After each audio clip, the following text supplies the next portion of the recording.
بەناوی خوای بەخشندەی میهرەبان سڵاوتان لێبێ بینەرانی عزیزی پەیامی ڕۆژ. خۆشحاڵم کە لە ڕۆژێکی نوێ بەرنامەیەکی تر لەگەڵ هاوکارم کاکریاز بێەوەی عزیز و خۆشەویست شاد بووینەتەوە بۆ هیوای کە لە هەر شوێنێکن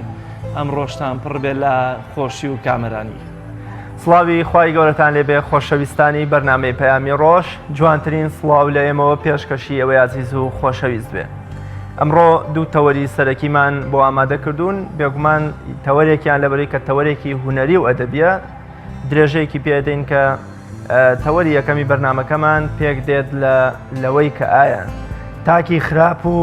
زیانگەێنەر بە کۆمەڵگەکەی و ئەو تاکانەی کە دەبنە هۆی خوڵقاندنی تاوانە کۆمەڵایەتی قێزەونەکان لە کۆمەڵگەدا پەروەردەی کام وەکۆڵێت بەرهەمی کام پەروەردەیە، ئایا پەروەردەیەکی ڕەسەن، پەروەردەیەکی کوردەواریانە، پەروەردەیەکی مزگەوتی و پەروەردەیەکی ئەخلاقی و قورئانی تاکی خراپ و قێزەون و بکوژ و ئەنجامدەری تاوانە کۆمەڵایەتیەکان لە کۆمەڵگەدا بەرهەم دەهێنێت یا بە پێچەوانەوە. ئەوەی کە بەرهەمی دەهێنێت بریتە لە تاکێکی بە خزمەت و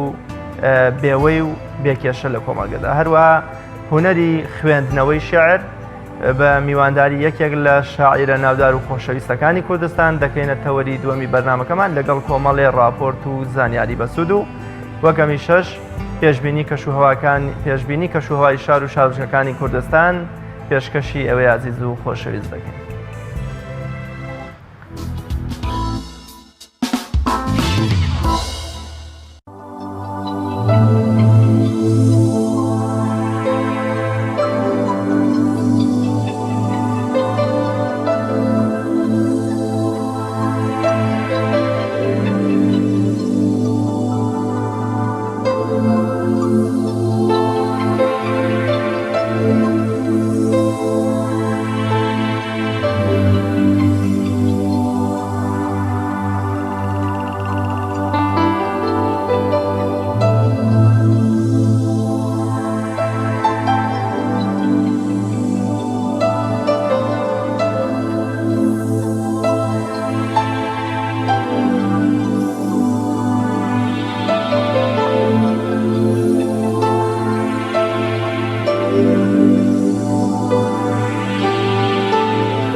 بڕگەی یادەوەری وەک هەمیشە ئەو ڕووداوە گرنگانەی کە لە ساڵانی ڕابردوو ڕوویان داوە پەیوەستن بە ئێمەی کورد و کوردستانیەوە. با پێکەوە بینەری بڕگەی یادەوەری بین.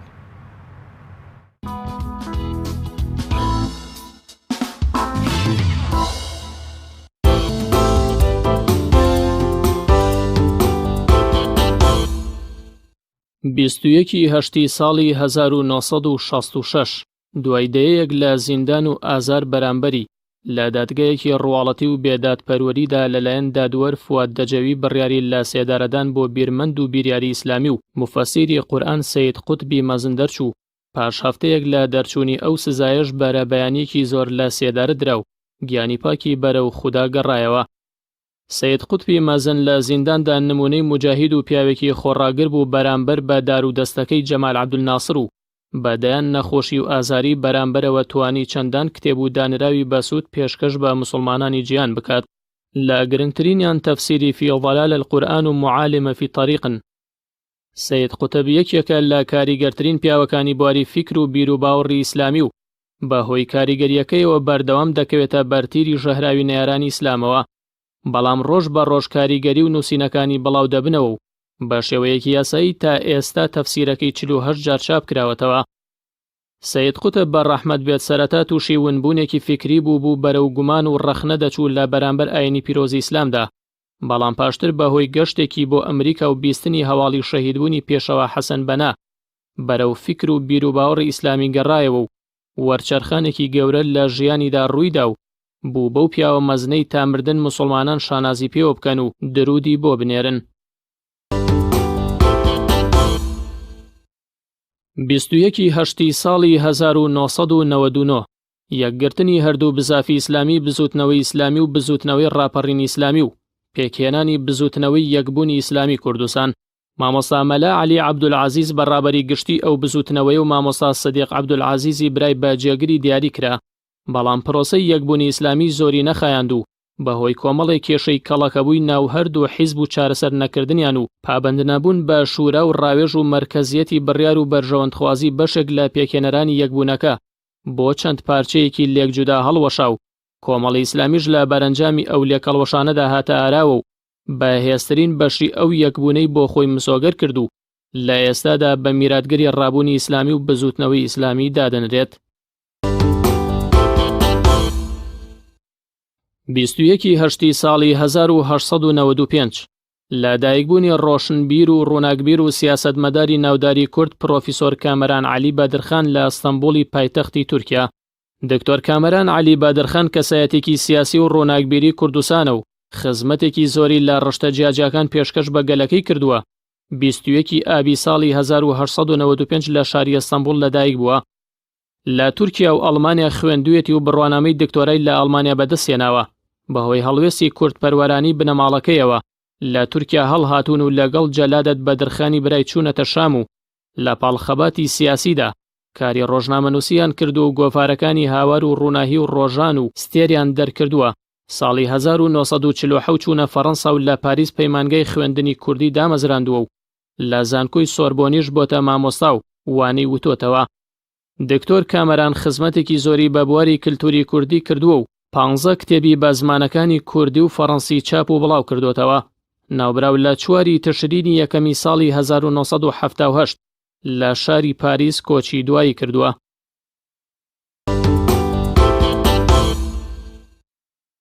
21 هەشتی ساڵی 1958 دوای 11 ساڵمانەوەی لە مۆسکۆی پایتەختی ڕووسیا بە لێبوردنێکی گشتی لەلایەن عەبدولکەریم قاسمەوە مەلا موستەفای بارزانی و هاوڵانی گەڕانەوە عێراق. ئەوەش پاش ئەوە هات کە کۆماری مەهاباد ڕووخە و پێشەوە قازی موحەممەد چووە سەرپەتی سێدارە. مەلا موستەفای بارزانی کۆماری مەهاباتی لە ئاوی ئاراسەوە بەرەو ڕووسیا جێهێشت و ماوەی 11 ساڵ لە وڵاتە مایەوە لەگەڵ سەربازەکانیدا. دوای کودەتاکەی عەبدولکەریم قاسم مەلا موستەفای بارزانی لە مۆسکۆ بەیاننامەیەکی پیرۆزبایی ئاراستەی قاسم کرد و هیوای سەرکەوتنی بۆ خواست و ئامادەی ئەوەشی نیشاندا کە بێتەوە و لە عێراقدا خزمەتی قاسم و کۆمارەکەی بکات. ئەوە بوو بە کاریگەری ئەو پیرۆزباییەش قاسم لێبوردنی گشتی بۆ دەرکرد و چەندان مافی بەخشی بە میلەتی کورد، بەڵام ئەو ئاشتی و پێکەوە ژیانە زۆری نەخایاند و لە مانگی ئەیلولی ساڵی 1961دا شۆڕشی ئەیلول دژی عێراق بەرپاکرا لەلایەن مەلا موستەفای بارزانیەوە. 21 هەشتی ساڵی 2003 دوای 4 مانگ لە ڕووخانی عێراق و کۆتایی هێنان بە ڕژێم و دەسەڵاتی حیزبی بەعس و سەدام حوسێن، تاوانباری دووەمی ئەو ڕژێمە عەلی حەسەن مەجید ناسراو بە عەلی کیمیایی ئامۆزای سەدام حوسێن لەلایەن هێزەکانی هاوپەیمانانەوە دەستگیر کرا. عەلی کیمیایی ڕۆڵی هەبوو لە تەواوی تراژیدیا و کوشتار و مەرگەساتەکانی میلەتی عێراق بەگشتی و کوردستان بە تایبەتی و ڕاپەڕێنەری یەکەم و سەرێکی شاڵاوە بەدناوەکانی ئەنفال و کیمیایی کوردستان بوو. پاشتر لەلایەن دادگاوە بڕیاری لە سێدارەدان و پاشتر جێبەجێکردنیشی درا.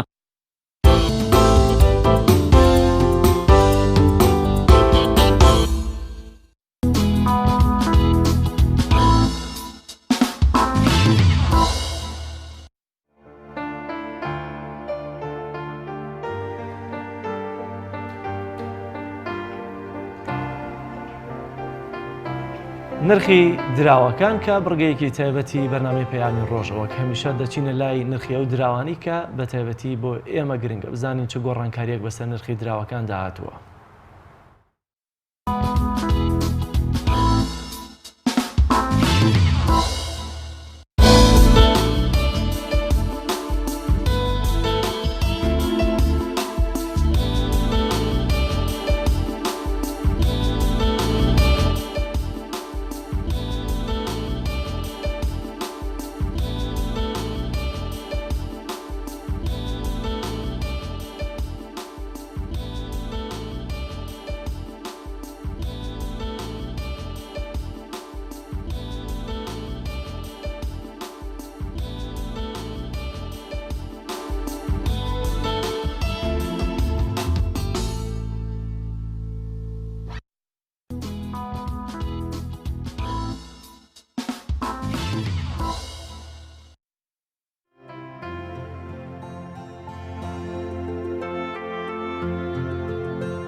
تەوەری یەکەمی بەرنامەکەمان قسەکردنە لەسەرەوەی کە ئایا تاکی خراپ تاکی تێکدەر لە کۆمەڵگەدا بەرهەمی کام جۆر لە پەروەردەیە. بێگومان ئێمە ساڵانە لە هەرێمی کوردستان بە تەواوی شار و شارۆچکە و قەزا و پارێزگاکانی کوردستانەوە کۆمەڵێ ڕووداوی نەخوازراوی پڕتراژیدی لە کارەساتە کۆمەڵایەتی قێزەونەکانی کوشتن بڕین حتا گێچەڵی سێکسی و دزی و زۆر شتی دیکە دەبینین. بەڵام بە شانازیەوە ئێمە هەمیشە گوتومانە هیچ یەکێک لە بکوژ و لە کەسی دز و لە کەسی فرێنەر بەرهەمی مزگەوت و پەروەردە و ئەخلاق و ڕەوشتێکی ئاینی نەبووە کە ئەمەش پێویستە دەسەڵاتداران لە پێناو کۆمەڵگەیەکی تەندروست بەبێ ئەوەی ڕەچاوی ئەوە بکرێت کە پەروەردەی ئیسلامیە یا هەر شتێکی دیکە ڕەچاوی ئەمە بکەن یا بمونە گرنگی بەم جۆرە پەروەردەیە بدەن کە ئایا ئەوەی کە تاوانە کۆمەڵایەتی قێزەوەنەکان دەخولقێنێ ئەوەی کەوا دەبێتە هۆی تێکدانی ئاسایشی نەتەوەی و ئاسایشی کۆمەلگە و ئاسایشی کۆمەڵایەتی بەرهەمی کافتریا و نێرگەلەخانەکان و شوێنە خراپەکانە یا مزگەوت و ڕێکخرا و بۆونە حوجرە و ئەو شوێنانەیە کە پەروەردەیەکی ڕەسەنی کوردەواری بە تێگەیشتنی ئاینی پیرۆزی ئیسلام پێشکەشی نەوەکانەکەن کە بێگومان ئێستا وەکوڵێ شارەزایەک ئاماژە بەوە دەکات ژمارەی نێرگەلەخانەکانی پارێزگای سلێمانی لە ژمارەی مزگەوتەکانی زۆرترە کە بەداخەوەش یەکێکە لە تێکدانی شیرازەی کۆمەلگە و خێزان. بۆ مەبەستە میوانداری زۆر بەڕێز مامۆستا ئەکبەر غەریب نووسەر لە فکری ئیسلامیمان کردو. ماسەنگیان زۆر بەخێر بێ و سوپاس بۆ ئامادەبوون. زۆر سپاس بۆ جەناب. سپاس بۆ تۆ کاکجان. سڵاو لە بینەرانی بەڕێز. سپاس بۆ برایانە. دیارە لە پشتی ئەم ڕووداوانەی کە ئێستا هەن لە پشتی ئەم پەروەردە خراپەوە هۆکار و ئەسبابی خۆی هەیە بێگومان. یەکێ لەو هۆکار و ئەسبابە خراپانی کە لە پشتی ئەم پەروەردەوە هەیە شیرازەی ئەم پەروەردەی خۆمان تێکچووە بەڕاستی دەستەیە بەڕاستی دەستێکەیە کە فریودەرن دەستێکەیە فریودراون یعنی کۆمەڵگە بکە بە دوو توێژەوە توێژێکیان فریودەرن توێژێکیان فریودراون ئەوانەی کە بەڕای من زۆر پشکی هەرە زۆری گەورەی تاوانەکە بەر ئەستۆی ئەوانە ئەکەوێ کە فریودەرن و بێگومان فریودراوەکانیش هەر تاوان لە ئەستۆیانە هەیە چونکە بەڕاستی ناکرێ ئێمە لە کۆمەلگایەکە بژین کۆمەڵی خەڵکی قۆڕەخکار کۆمەڵی خەڵکی فەساد کۆمەڵی خەڵک بێوێ شیرازەی ئەم کۆمەلگامان تێکدا بە درێژایی مێژوو گەلی کورد بەم چەند دەیان ساڵی ڕابردوو ئاشنا بووە بە پەروەردەیەکی ئاینی. ئێستا تۆ هاتووی توربەیەکەی جارێکی تر پێونیەکەیتەوە بە بیرێکی تر بە فکرێکی تر بە هزرێکی تر تووشی تێکدان و شپرزەبوونی شیرازە بێ بەڕاستی. ئەمەش ئەوانە لە پشتی ئەمەوەن یعنی کە دەستی باڵایان هەیە لە تێکدانی ئەم شیرازەی کۆمەڵایەتی. بەڕاستی ئێستا گەر دیقەتیدا بێ تەواوی ئەم ڕووداوە نەخوازرا و تراژیدیانەی کە ڕوونە لە ناو کۆمەلگاکەی خۆمانە هۆکارە سەرەکیەکەی ئەوەیە کە ئێمە بەڕاستی شتێک نییە جڵەوی کۆمەلگاکەمان بگرێت شتێک نییە ببێ بە مێخێک بۆی دڵ و دەرونی تاکەکان ببەستێتەوە پێوە. ئێستا ئەگەر یاسایەکی باشە بێ بەڕاستی یاسایەکە بێ عەدالەت بێداد پەروەەر بێ بتوانێت بە یەک چاوسەیری تاکەکان بکە بتوانێت تاکەکان وا ئاسوودە و بەختەوەر بکا کە بیر لە شتی خراپ نەکەنەوە چونکە مرۆڤ سیفەتی وایە مرۆڤ بۆ ژیانکردن وەک چۆن باڵندەیەک بۆ فڕین دروست بووە مرۆڤیش بۆ ژیانکردن هاتووە بەڕاستی. ئەگەر مرۆڤێکی دابڕی لە ژیانی واقعی مرۆڤێکی دابڕی لە ژینگە و کەلتور و فەرهەنگ و دین و ئایدیا و هزری خۆی بەڕاستی وای لێ دێ ئەم مرۆڤە بیر بکاتەوە چۆن جان بە مرۆڤایەتێکە جێبێڵێ چونکە بەڕاستی خوای گەورە سێ توێژی دروست کردووە توێژێکیان فریشتەیە ئارەزووی نییە بەڵام عەقڵی هەیە توێژێکی تریان ئاژەڵە ئارەزووی هەیە و عەقڵی نییە لە نێوان ئەم دوو کائینە لە نێوان ئەم دوو دروست کراوە مرۆڤی دروست کردووە خاوەنی عەقڵە و خاوەنی ئارەزوویشە بەڕاستی. بۆیە کاتێک ئێمەی دروست کردووە خاوەنی عەقڵین و خاوەنی ئارەزوین کاتێک یعنی مەڵۆ و خەرمان و تەپۆڵکەی ئارەزوەکانمان گەورە ئەبێ بەلای ئاژەڵیەکەی ئاشکێنەوە کاتێک بیرکردنەوەمان گەورە ئەبێ کاتێک عەقڵمان گەورە ئەبێ فکرمان گەورە ئەبێ بە پەروەردەیەکی تەندروست بەڕاستی بەلای مرۆڤایەتی و بەلای فریشتەیەکەی ئاشکێنەوە. بۆیە زۆر گرنگە ئێمە کار لەسەر ئەوە بکەین چۆن لە ڕاستیە لەسەر ئاستی خێزان ئەرکی باوک بەس بە خێوکردن نییە. ئێمەوا تێگەیشتوین منداڵەکانمان گەورە بکەین نەک پەروەردەی بکەین. یعنی جیاوازیەکی گەورە یەک جیاوازی هەیە لە نێوان پەروەردە و گەورەکردنە. گەورەکردن گەدەی پڕەکەی پەروەردەکردن فکری پڕەکەی عەقڵی پڕەکەی. زۆر باشە ماڵ ساکبەر کەواتە ئەو تاکانەی لە کۆمەڵگەدا وەکوڵێ بە جۆری لە جۆرەکان زۆر ستەمکارن، بە جۆری لە جۆرەکان بکوژن، بە جۆری لە جۆرەکان لەبەر بەرژەوەندیەکیش کەسی خۆیان لەبەر پارەیەکی کەم خەڵکێکی تر ئەوژن، بە جۆرێکی تر خیانەتی ئاوسەرگیری دەکەن، ڕێژەی تەلاق و جیابوونەوەکان لە کۆمەلگا زیاد بکەن بەرهەمی کام جۆر لە پەروەردەیە. ئوستاز ئێمە ئێستا بەڕاستی کۆمەڵگەی خۆمان بەگشتی لە فەراغێکا ئەژین کە نە یاسایەکە بمان بەسێتەوە نە ئایدایەکە بمان بەسێتەوە. لە ڕابردووە گەلی کورد بەڕاستی ئاینێکە بوو ئەیبەستنەوە کە ئاینی پیرۆزی ئیسلام بوو، نەیان نەتوانی بەم شێوە ڕەهایە هەڵە و تاوان و خراپە بکەن. یعنی ئامادە نەبوو تاکێک لە پێناو 100,000 مرۆڤێ بکوژێ بەڕاستی. ئەم بەتاڵەیە ئەمە کارێکی خراپە بەڕاستی نایشارمەوە. یعنی لە دەرئەنجامی ئەم سیاسەتە فاشیلەی کە لە چەند ساڵی ڕابردووە ئەم 25 ساڵی ڕابردووە هەبووە کارێکی کردووە گەنجەکانمان لە فەراغاژین. معقول نییە کۆمەڵگەیە 5 ملیۆن بێ 30,000 گەنجی خریجی هەبێت دەرچووی زانکۆ و پەیمانگاکان بێ بەتاڵێ ئێکاکە کە ئەمە هەبوو بەڕاستی لەم لاوە نێرگە لە خانەکان پڕەبنەوە، لەم لاوە بەتاڵخانەکان پڕەبنەوە، لەم لاوە ئەگەر شیا و بێبار و نادی و شوێنە خراپەکان هەیمەنە و هەژمونەکەن بەسەر مجتەماعەکە بەگشت. بۆچی ماوەسا دەبێت بڵین لە ڕابردوودا ئایدایەک هەبوو ئەم گەنجانی دەبستەوە گەرەر سیر بکەین بوون لە ساڵی ڕابردوو گەنجێک دێت ئەوەندە دەفتەر دۆلار دەدۆزێتەوە بەبێەوەی دەستی بۆ بە دەیگەڕێنێتەوە بۆ خاوەنەکەی، بەڵام لە بەرامبەردا گەنجێکی تەمەەن 18 ساڵ دێت لە پێناو 240,000 گەنجێکی دیگە دەکوژێت. ئایا هەردووشیان ساڵێک جیاوازیان بۆچی دەبێت ئاینێک لە ڕابردوودا هەبێ یاخود ئێستا ئەوە تاکەکانن و کۆمەڵگەیەوە هەندێک هۆکاری ترەوە خۆت ئاماژەت پێکرد مەڵۆکەی دیکەی نەفس و ئارەزوەکان گەورە دەکا بۆی کە تاک تووشی تاوان ببێت. ڕاستە کاک جەلانیان پێویستە مرۆڤ لە ناخیدا شتێکە بێ شکۆی هەبێ شکۆ. ئەم شکۆ وای لێ بکە ئاراستەی بک بۆ شتەکان بڕیاری پێبدا بیری پێ بکاتەوە هەنگاوی پێ بنێ. ئێمە ئێستا فەراغی ئەو شکۆمانەیە لە دڵ و دەرونی تاکەکانمان نەمانچاندووە. هەموو ئەوروپا تەماشا بکەی لەسەر بنەمای قانون تاکەکانیان گرتووە. ئێمە ڕۆژەڵاتی بەڕاستی نەمانتوانیوە لە دڵ و دەرونی تاکەکانە نەک نەمانتوانیوە هاتووی لە دڵ و دەرونیشیانە ئەو مەبادی ئەو پرینسیپە ئەخلاقیانەی کە لە دڵ و دەرونی باوباپیرانمان هابوو نەمانتوانی و بیگوازینەوە بۆ دڵ و دەرونی مناڵەکانمان. جا ئەوەی کە نەگوازراتەوە بۆ دڵ و دەرونی مناڵەکانمان بەڕاستی هۆکاری هەیە. یەکێ لە هۆکارەکانی دەسەڵاتە گەنجی واش پرزە کردووە بەڕاستی گەنج ئەوداڵە بە دوای ئەوەی شتێکە بێ یعنی مطمئینی پێ بەخشێ لە دڵ و دەرونیە. لەم لاوە چەندین هەزار چەندین دانە ئیعلامیان ئامادە کردووە بۆ ئەوەی مەسەلەن وێنە ڕاستەقینەکەی کۆمەلگای ئێمە بشێوێنێ. لەم لاوە سیاسەتێک هەیە بەڕاستی نادات پەروەریە ئەمەش کاریگەری و لەسەر دڵ و دەرونی تاکەکانە بێ. یعنی پێویستە بەڕاستی پرینسیپ و مەبادی ئەبێ لە مرۆڤە ئەبێ ئێمە ئەو خەڵکەی کە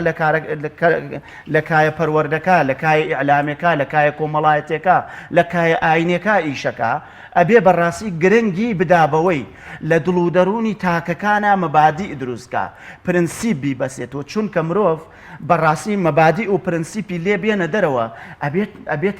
ئەبێتە تاکێک بەس بەرژەوەندەکانی خۆیە بینێ. یعنی چی هەبوو لەزەت لە ئازاردانی خەڵکیشە بینێ. مرۆڤی بەرژەوەندی خواست مرۆڤی پاوان خواست یەکێ لەو خاڵانەی لە دڵ و دەرونیا دروستە بێ بەڕاستی لەزەت لە ئازارەکانی بەرامبەرەکەیە بینێ.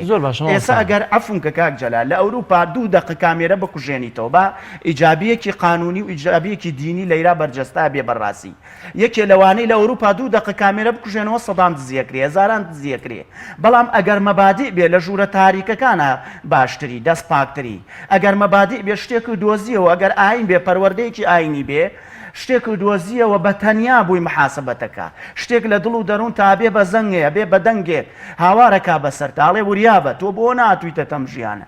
بۆیە زۆر گرنگە ئێمە بەڕاستی بگەڕێنەوە بۆ پەروەردەی دروستی ئیسلام. کەواتە مامۆستا گەنجێک کاتێک کە دێت ئەوەندە دەفتەر دۆلار دەدۆزێتەوە تەنها خۆی و خوای خۆی دەزانن دەیباتەوە بۆ خاوەنەکەی ئەمە توانین بڵێن پەروەردەی مزگەوتە. ئایا گەنجێک لە پێناو 240,000 دینار گەنجێکی تر دەکوژێ ئەمە پەروەردەی کوێیە؟ ڕاستە وڵی کاک جەلال بەڕاستی ئەمە پەروەردەی ئەم کۆمەلگایە کە شێواندویانە بەڕاستی ئەم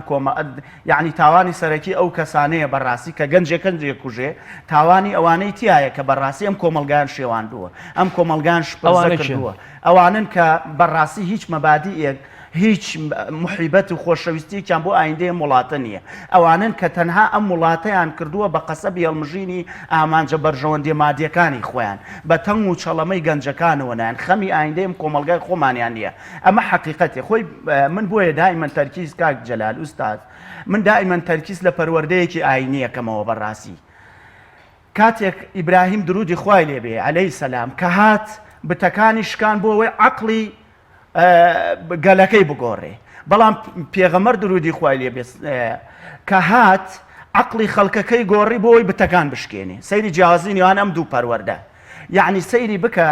ئێمە خاوەنی ئەم پەیامبەرە گەورە بین بەڕاستی گوناحە خاوەنی کۆمەڵگەیەکی شپرس بین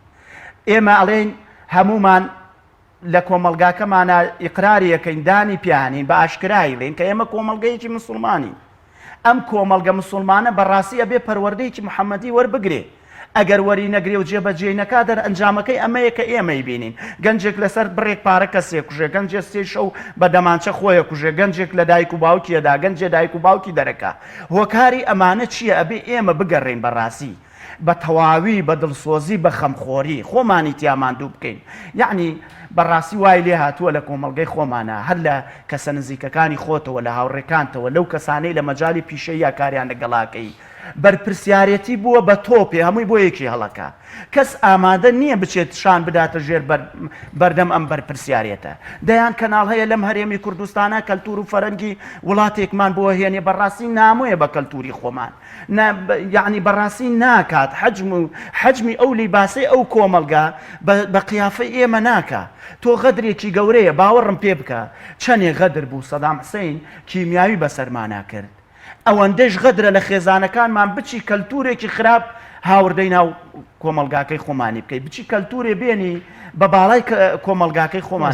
ئاماژت بەوە کرد کە کاتێک کە ئەو کەسە تووشی تاوانێک دەبێتە ناخۆی بەرپرسیانی هەندێک خەڵکی تر بەرپرسیارە بەڵام زۆر جاریش ئەوانەی کە کاتێ ئێمەمانە ناوی ئاینی پیرۆزی ئیسلام دەبین لەوەی کە پێویستە بکرێتە بنەمای پەروەردە بۆ کۆمەلگا یەکسەر بە جۆرێکی تر تێدەگەن ئایا یەکسەر دەڵێن ئەمە دەیانەوێ خەڵک بە تیرۆریست بکەن نازان مەزار یەکش دەدۆزنەوە بەڵام ئایا دەکرێت تەنها بەرپرسیارەتی چۆن ئەوان دەڵێن تاک خۆی بەرپرسە لە هوشیاربوونی خۆی ئایا چێن لە دوای ئەوەی کە تاک خۆی بەرپرسە لە تاوانێک کە ئەنجامی دەدا کوێتر بەرپرسیارەتەکە وەردەگرێت زۆر ڕاست کاک جەلالیان بەڕاستی ئێمە ئەوەی کە ئەو کەسەی تاوانێکەکە ڕاستە فاعیلی کردارەکە خۆیەتی بەڵام لە پشتی ئەم ئینسانەوە کۆمەڵێ تابلۆهن لە پشتی ئەم ئینسانەوە داینەمۆیەکەیە پاڵی پێوە ئەنێ بۆ ئەوەی مەجای بۆ کردوتەوە بۆ ئەم کارانە بکە بەڕاستی ئێستا پەروەردەی ئاینی لە تاکەوە دەست پێەکە بە خێزانە تێپەڕێ لە کۆمەلگا کۆتایی دێ بە تەواوی ئەم داتانە کۆ بکەرەوە بە تەواوی ئەم داتانی کە ڕووەدا کە خراپە ئەکرێ لە کۆمەلگاکەی خۆمانە خۆشەرت نییە کارکتەرێکیش باگراوندێکی ئاینی هەبێ ئیتر هەڵە نەکا مرۆڤ خاڵی نییە لە هەڵەکردن با ئێمە ئەگەر نمونەیەک هەیە لە ڕابردووی ئێمە کەسایەتیەکی ئاینە هەڵەیەکی کردووە دنیای لێ نێنین بە هەڵا بەڕاستی چونکە هەموو ئینسانی قابلی هەڵەکردنە بەڵام سەبارەت بەوەی بە تۆ بەس تاوانبار نییە تاکێک کە هەڵەیەکە ئەی کێوچێتیایە تاوانبار بەڕاستی پشتی ئەم تاوانانە بەر کێوچەیەکەوێ پێویستە ئێمە ڕاوە شۆڤەی ئەمانە بکەین پێویستە بیر لەوە بکەینەوە بزانین تاوانبارەکانی ترکێن چونکە لە پشتی هەموو ڕووداوێکەوە دوو کارکتەر نین باوەڕکن سێ کارکتەر نین باوەڕکن جاری وا هەیە سەرانسەری تەواوی کۆمەلگاکە گرێتەوە لە پشتی ئەم ڕووداوە نەخوازرا و تراژیدیانەوە کە لە کۆمەلگەی خۆمانە ڕوەدەن بەڕاستی جاری وایە خێزانێکی خراپەیە ئەم خێزانە خراپە لە چیەوە دروست بووە یعنی ئەڵێ ئەگەر چوویتە سەرکانیەک لێڵ بوو بچۆ بەرەو سەرچاوەکەی بزانە هۆکاری لێڵبوونەکەی چییە ئیلا هۆکارێکەیە گینا لەو شوێنەی کە دێت بەو شێوە لێڵ نییە ئێمە ئەبێ بۆم کێشە و مەشاکیلانە بگەڕێنەوە بۆ پشتی ڕووداوەکان بزانین هۆکارەکانی چییە بەڕاستی ئێمە لەم هەرێمی کوردستانە کە بەڕاستی هەڵکەوتەی جوگرافیامان هەڵکەوتەی ئابووریمان هەڵکەوتەی کەسایەتیەکانمان بەشی ئەوە ئەکا مرۆڤەکان بە ئاسوودەی بژێنن زۆر باشمان ساکبەر ئیمامی عومەر ڕەزا ڕەحمەتی خوای لێبێ لە مەدینەوە دوایین بڵێن لە ژیانی ئاسایی خۆیەوە دەڵێ ئەگەر مەڕەلاتەیەک لە شاخەکانی عێراقا پێی هەڵکەوێ و بریندار بێ ترسم خوا حاسەبەی من بکات لەوەی کە بۆچی ڕێگەت بۆ ئاسان نەکردووە بەرژەوەندی و سوودی دەسەڵاتداران لەمەدا چییە کە دەبوایە پێشڕە و ئاراستەکەری باشی کۆمەلگە بوون چکە فەرمودەژێ دەفەرمێ ئەگەر دەسەڵاتدار باش بوو خەڵکەکە ئۆتۆماتیکیان باشە بێ بێگومان خەڵک چاو لە سەرۆک و پێشەنگی خۆیانەکەن بەرەو ئاگریانە باە بەرەو خۆشببختی و باخچە و گوڵ و گوڵزار و ئەوانەی کە لە کوردستانە ئێستا بازرگانیکردن بە دەرمانی بەسەرچوویە دەرمانی خراپ یا بە مادە هۆشبەرەکان یا بە بیرەنەوتەکان زۆشتی دیکە ئەمانەن بەرپرسی ڕاستەقینەی تێکدانی شیرازەی کۆمەڵگەکەمان بۆ ئەوەی کە کابرا ئەوەندە حەزەکە مادە هۆشبەرەکەی ساغ بێتەوە ئەوەندە حەزەکە خەڵک نەخۆش پێ بۆی دەرمانەکانی ساغ بێتەوە ئەوەندە حەزەکە خەڵک لە فەراغی ڕۆحیا بژی و تەنها بیری لای نێرگەلە و لای تلیاکەی بێ بۆی نەپرسێتەوە لەو بیرە نەوتانەی کە عەبدوڵڵا پەشێو دەڵێ هاوشێوەی تانچی ڕاو ئەو دیوی سنوورە بن ڕاست خۆی ئوستاز لە ڕاستیە ئێمە ئیشکالی گەورەمان هەیە ئێمە هەم لە ئاینیاندا بڕین هەم ئەوەش نییە پەروەردەیەکیاندا بێ بەدەمانەوە ئیستیفادەی لێ بکەین ئەڵێ بە ناوی ئازادیۆکی سەڵیان لە قەباخەکەی دەرهێنا نە بەرگەی سەرمایگر نە بەرگەی گەرمە ئێمە ڕێک وەکو ئەو کیسەڵەمان لێهاتووە بەڕاستی هەم لە دنیایان کردین هەم لە قیامەت هەم لە دنیایان کردین بەڕاستی هەم لە قیامەتیان کردوین جا ئەوەی کە بەڕاستی وا ئەکا کە ئەم ڕووداوانە بخڵقێن وەکو ئەوەی کە جەناب ئەڵێ بەڵێ دەسەڵات بەرژەوەندی لەم فەوزا هەیە چونکە خەڵکی مشەخۆر لە مرۆڤی نەخۆش ئیستیفادەکە بەڕاستی خەڵکە فەسادەکە ئەوانەی بەرژەوەندی مادەیان هەیە پەروەردە یعنی لە برینی جەستەی پەروەردە چنگیان هەیە بەردەوامە و برینانە تازە ئەکەنەوە عەقڵێتی پاشەکشەکردن بە پەروەردەی خەڵک لە بەرژەوەندی هەندێک خەڵکە چونکە لە ڕاستیە هەتا کۆمەڵگە ڕۆشنبیرتر بێ وشیارتر بێ ئاگادارتر بێ باشتر بێ مەجای دزین کەمترە مەجای خراپەکردن کەمترە مەجای ئەوە کەمترە تۆ پارەی وڵاتەکە ببێ لە وڵاتێکی تر بیخەوێنی بۆیە ئەو خەڵکەی کە ئەو یعنی دائیمەن خەڵکی فەساد خەڵکی گێرە شێوێن خەڵکێکە بەس بەرژەوەندی خۆیە بینێ سوود لە کۆمەڵگایەکە بینێ یعنی ڕسق لە چەکەکەیان ببینێ ڕسق لە تێڵاکەی دەستیان ببینێ بەڕاستی تاکەکانی خۆمان گەیشتۆتەوە قەناعەتە ئوستاد یعنی ئەگەر بچی کەسێک بدوێنی ئەڵێ ئەم چەکەم بەدەستەوە نەبێ ڕسقم نامێنێ ئەم تێڵام بەدەستەوە نەبێ ڕسقم نامێنێ جا لە سەروی ئەم دڵ و دەروونانەوە بەڕاستی ئەم جۆرە خەڵکان کە ئەیانەوێت توێژە گەورەکەی خەڵک کە خۆیان بوون بە توێژەی بوون بە نوخبەیەک بە حساب ئەم توێژە گەورە بن بەڕێوە ئەیانەوێ بەڕاستی لە کۆیلایەتی یا بژین ئەم خەڵکە هەتاکو عەقڵی بچووک بێ سەروەت و سامانی ئەوان گەورەترە بێ ئەمان ئەم نەزریەتەیان وەرگرتووە بیر و بۆچوونیان وایە هەتاکو عەقڵی ئەمە ئەم گەلەکە بچووک بێ ئەوان سەروەت و سامانیان گەورەترە ئەو لێڵ بێوان ماسی زیاترەگرن بێگومان بەڕاستی کۆمەلگاکەی خۆشمان وستاد یەک حەقیقەتەیە کاک جەلال خۆمان ئاوێکی ئەوەنە تەنیکین زۆر بە ئاسانی لێڵە بین هۆکارەکەی تەنها فری و دەرەکان نین فری و دراوەکانیش تاوانی گەورەیان هەیە بەڕاستی پێویستە ئێمە لە سەرمان هەمومان لە هەموو چەمکەکانەوە هەموو ئەوانەی کە لە پیشەیەکە هەیە پێویستە ڕۆڵی ڕاستەقینەی خۆی ببینێ وەکو وتم بەرپرسیارەتی بووە بە تۆپێ لە بینی تاکەکانە ئەم هەڵی کا بۆ ئەو هەڵی کا بۆ ئەو خۆی بە خاوەنی نازانێ یعنی تەماشا بکە لە نێوان توێژەکەی خواریشەوە بەڕاستی خەمخۆریەکی وان نییە بڵێ کاکە خۆ من هەم با فلان کەس خراپێ سەرەوە خراپە هەوڵ بدەین وشیارەکە خۆی لە هەموو گیانە وشیاری لەسەرەوە شۆڕە بێتەوە بۆ خوارەوە خەڵکی دەسەڵات وشیاری شۆڕەکەنەوە بۆ خوارەوە یعنی وشیاری بەڕاستی ڕۆشنبیری تەبیعەتی بارانی هەیە ئەبێ لەسەرەوە ڕەحمەت ببارێنێ بۆ خوارەوە بەڵام ئێمە تازە گیرۆدە بووین بەڕاستی ئەوانەی کە لەسەرەوە ڕەحمەت نین یعنی ئێمە چی بکەین پێویستە ئەم ڕەحمەتە هەوڵ بین ببین بە داینەمۆیە ئەم ڕەحمەتە لە خوارەوە بنێرین بەرەو سەر کەواتە ماوە ساکبەر ئەگەر سەرنج بدەین بە پێی ڕەنگە داتایەکی ئەگەرچی داتایەکەوە تۆ نیە لەسەر ئەمە کۆکرابێتەوە ئەوانەی کە پەروەردەیەکی باش کراون دوونن لە تاوان یاوانەی کە تاوانبارن کەمترینیان ئەهلی پەروەردەی مزگەوتن بێگومان ئەگەر سەرنج بدەین درگای مزگەوتەکان داخرێت جاران لە مزگەوتەکان پڕ بوو لە وانەی ئاینی قورئان خوێندن پەروەردە ئێستا ئەمانە نەماون یا براونەتە ناو ڕێکخراوەکان یاخود بە جۆرە لە جۆرەکانی هێزانمنیەکانی ڕێگریان لێەکەن بەپێ بڕیاری سەر و خۆیان بێ یا بە هەر جۆرێکە بێ دەبێ لە فیلتەری تایبەتی خۆیان بن و ناهێڵن وەکو جاران ئەو ئازادیە بڕبڵاوە نییە کەواتە ئەرک و ڕۆڵی مامۆسایان یانی بە دەرەجەیەک چونکە ئەوان نوێنەری با بڵێن مزگەوت و مێنبەرن ڕۆڵیان چییە لەوەی کە جارێکی تر پەروەردەی مزگەوت بگێڕنەوە بۆ ئەو خەڵکە ڕەش و ڕووتەی کە ئێستا دەبێ گەنجێکی 18 ساڵ بۆ 240,000 تووشی تاوانی کوشتن ببێت کەواتە مامۆسایان یانیش بەرپرسن لەوەی کە کەمتەرخەمن لە ڕوبەڕووبوونەوەی ئەو تەوژمەی کە دەیانەوێت پەروەردەی مزگەوت نەمێنێت ڕاست خۆی لە ڕاستیان مامۆسایانی ئاینی خەریکە لە ئامانجە حەقیقەکەی خۆیان تەبعاً هەندێکیان بەڕاستی من هەمیشە وتومە مامۆسایانی ئاینی لە معریفە و عیلم و تەنانەت ئەدەبی کوردیش بێنە دەرەوە ئەدەبی کوردیە ڕوخێ بڕۆ سەیری مەولەوی و نالی و مەحوی و ئەمانە بکە بێنە دەرەوە لە ئەدەبە ڕوخێ بەڵام بەڕاستی پێویستە مامۆسایانی جارێ زۆر گرنگە کاک جەلال ئێمە تێ بگەین ئایا ڕۆڵی مزگەوت چییە لە کۆمەڵگاکە ئایا کاتێک 4 گەنج دێتە مزگەوتێکەوە من وایان پەروەردە ئەەکەم بچێتە سەڵات بڕوخێنێ یان وایان پەروەردەکەم دزی نەکەن یان وایان پەروەردەکەم کە چووە دەرەوە ڕێز لە دراوسەکەی بگرێ فرامی دایک و باوکی بگرێ کاکە خۆر مزگەوت ناوەندێک نییە تەنا بۆ ئەوەی دە سەڵات بڕوخێنێن مزگەوت چەمکێک لە چەمکەکان ئەمر بە معروف و نەهی عن منکەرە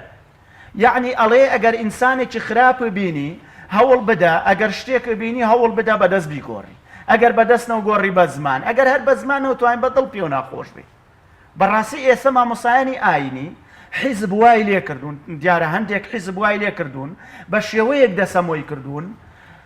بە شێوەیەک بەکاریانە هێنێکە نەک بەدەست ناتوانن شتەکان بگۆڕن نەک بە زمانیش بە دڵیش پێیان ناخۆش نییە بەڕاستی بەڵکو لە دوورەوە وەکو شانۆیەک ئەم میلەتی کوردیان خستۆتە سەری و لە دوورەوە هەمومان تەماشایەکەین ئەرکی بەرپرسیارەتی هەمومان ڕۆڵی ڕاستەقینەی خۆمان ناگۆڕین کاک جەلال یعنی بەڕاستی من وەکو پەروەردەیەک وەکو کەسایەتیەک کە لە کاری پەروەردا ئیشەکەم لەوانەیە هەتا ئێستا نەمتوانی بێ هەستم بە ڕۆڵگێڕانی ڕاستەقینەی خۆم بۆیە تۆی میدیاکار پێویستە لەسەر مناڵەکانمان پێویستە لەسەر بەرنامەیەک لە تیڤەکەتەوە نەقڵکەی بۆ ناو خێزانەکەی من کە بەڕاستی بنەبڕی فەسادی بکە بنەبڕی خراپە لە خێزانەکەما بکە کەواتە مامۆستا ئەکبەر ئایا تەنها بە داخستنی دەرگای مزگەوتەکان پەروەردەی ئاینی نەماوە یاخود ئەوانیش هەندێ مەکینەی تایبەتی خۆیان خستووەتە گەڕ بۆی کە پەروەردە تێک بچێت کاک جەلال هەتاکو ڕێژەی مزگەوتەکان بچووک بێتەوە هەتاکو فشار بخرێتە سەر مزگەوتەکان ڕێژەی خراپە زۆرە پێ هەتاکو هەوڵ بدرێت لە پێگەی مزگەوت پێگەی کۆمەڵایەتێکمان بەرەو لاوازیەکی کۆمەلگاکەمان بەرەو تیاچوون و ڕۆچوونەچی پێویستە ئێمە بەڕاستی یعنی ئێمە هاتوین لەبری ئەوەی لەسەر نەخۆشەکە ئیشکەین لەسەر دکتۆرەکە ئیشەکەی یعنی هاتوین پێویستە نەخۆشەکە چارەسەر بکەین بەڵام عیلاج بۆ دکتۆرەکە ئەنووسی یعنی ناکرێ ئێمە مزگەوت بووە بە هەی ئەو دەستە و ناوەندێک لە مێژووی کووردا مرکزێک بووە کاکە لە ڕووی شۆڕشیەوە خۆ خزمەتی بە هەموو ئەم بێوەفانە کردووە کە ئێسەوا لە میلەتەکەیانەکەن کاتێکەوان مزگەوت بوو بە شوێنێکی مانەوە بوو بە شوێنێک کە تیا بەحەسێنەوە کە شەوان لە لادێکانە ئیسیفادەیان لێ کرد بەڕاستی بەڵام ئەو کاتەش تەنها ینی مزگەوتەکە وەکو چوارچێوەیەک بەکارێنە نەک وەکوەوەی کە فکرە و شوێنێکی پەروەردەکراوە مزگەوت ئەگەر فکرەکەیشی لێ بێنە دەرەوە وەکو هەیکەل بمێنێ سوود بە کۆمەلگا گەێنێ سوود بە تاکەکانی کۆمەلگا گەێنێ تۆ سەفەرێکەکەی لە ڕێگەیەکە باشترین شوێن بۆ مانەوەی تۆ مزگەوتێکە لادانت لە شوێنێکە لە مزگەوتێکا بێ شوێنی حەوانەوەی تۆیە بۆیە مزگەوت بەڕاستی یعنی جگەوەی فکر لە پشتیەوە هەیە خۆشی وەکو هەیکەل و بینا سوود بە تاکەکانی کۆمەلگا گەێنێ من پێم سەیرە بەڕاستی کاک جەلال کە ئەوانەی باوەڕیان وایە مزگەوت زیان بە تاکەکانی کۆمەلگا گەێنێ ئێمە زیاتر لە 30 ساڵ بەرەوژوورە لەگەڵ مزگەوت ئاژین ئێمە زیاتر کۆمەلگایەکین ئاژناین بە مزگەوت لەگەڵ مزگەوت تا گەورە کراوی تا ئێستا زیانێکمان لێ نەبینیوە بەڕاستی زۆر باشە خراپەیەکیش لێەوە فێر نەبووین بەڕاستی دیارە دەرفەتەکەمان بە کۆتا گەشتەوە مامۆستا ئەکبەر زۆر سپاس بۆ بەخشی سپاس بۆ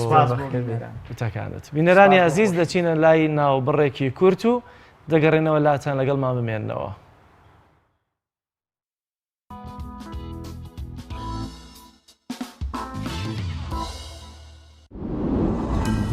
تۆپ ئارت تاکە بریکاری تۆڕی میدیایی کۆمەڵ بۆ دروستکردن و بڵاوکردنەوەی ڕیکلام تۆپ ئارت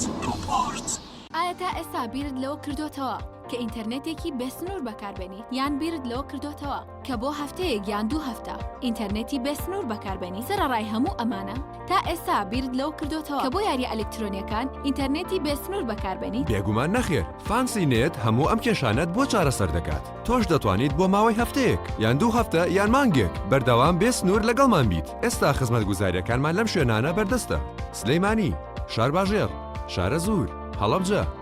سەی سادق عربەت پێنجوێن بازیان تاسڵوجە و زەرگوێز فانسی نێت هەمیشە ئینتەرنێتی بێسنوور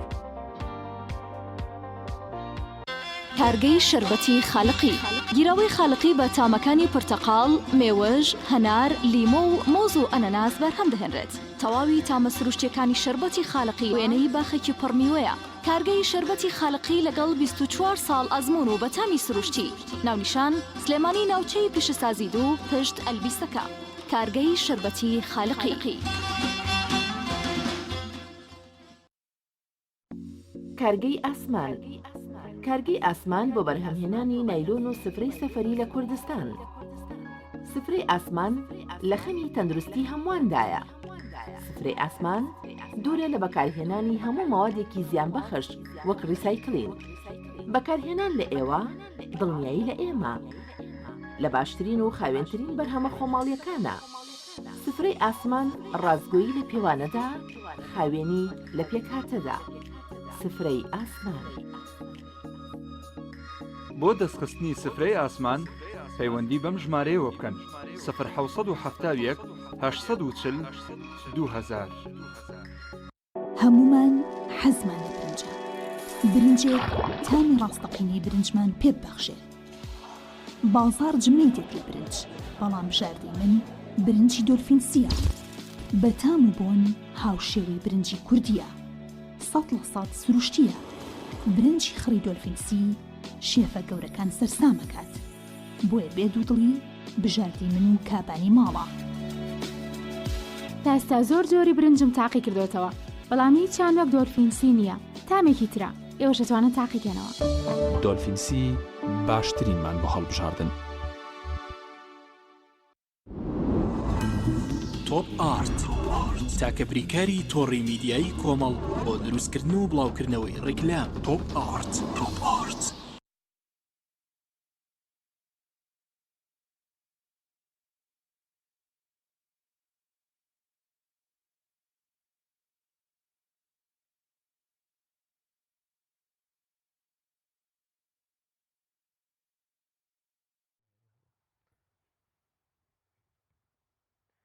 بەڵێ خۆشەویستان زانیاریەکمان بۆ ئامادە کردوون لەسەر هەڵۆ با پێکەوە بینەریە و زانیاریە بین.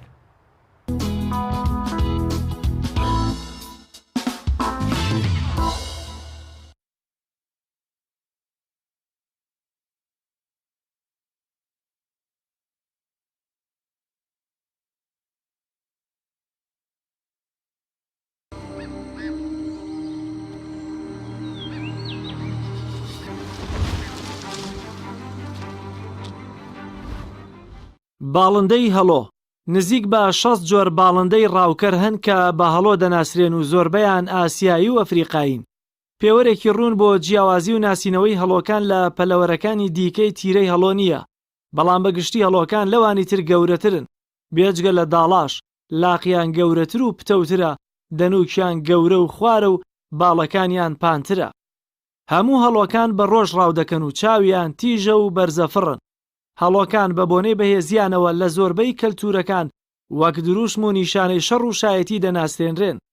وێنە و پەیکەری هەڵۆ لەسەر زۆر درا و بینای مێژویی دەبینرێ و زۆرێک لە ڕێکخرا و پارتەکانی جیهان و تەنانەت وڵاتەکانیش وێنەی هەڵۆیان وەک دروشم هەڵبژاردووە. هەڵۆکان لە باری توێکاری و تایبەتمەندی فڕین لە داڵاشەکان دەچن، بەڵام سەریان پێچەوانەی داڵاشەکان بە پەڕدا پۆشراوە. هەڵۆکان لە شێوەدا لە شمقاڕەکانیش دەچن، بەڵام گەورەترن و نێوان باڵەکانیشان نەختێک درێژترە. جیاوازیەکی تری هەڵۆکان لەگەڵ ئەو دوو خزمەدا لە شێوەی بژێویاندایە. هەڵۆکان زۆرتر نێچیری زیندوو دەگرن، بەڵام داڵاش و شمقاڕەکان لەسەر کەلاک و گیاندارە تۆپیوەکان دەژین.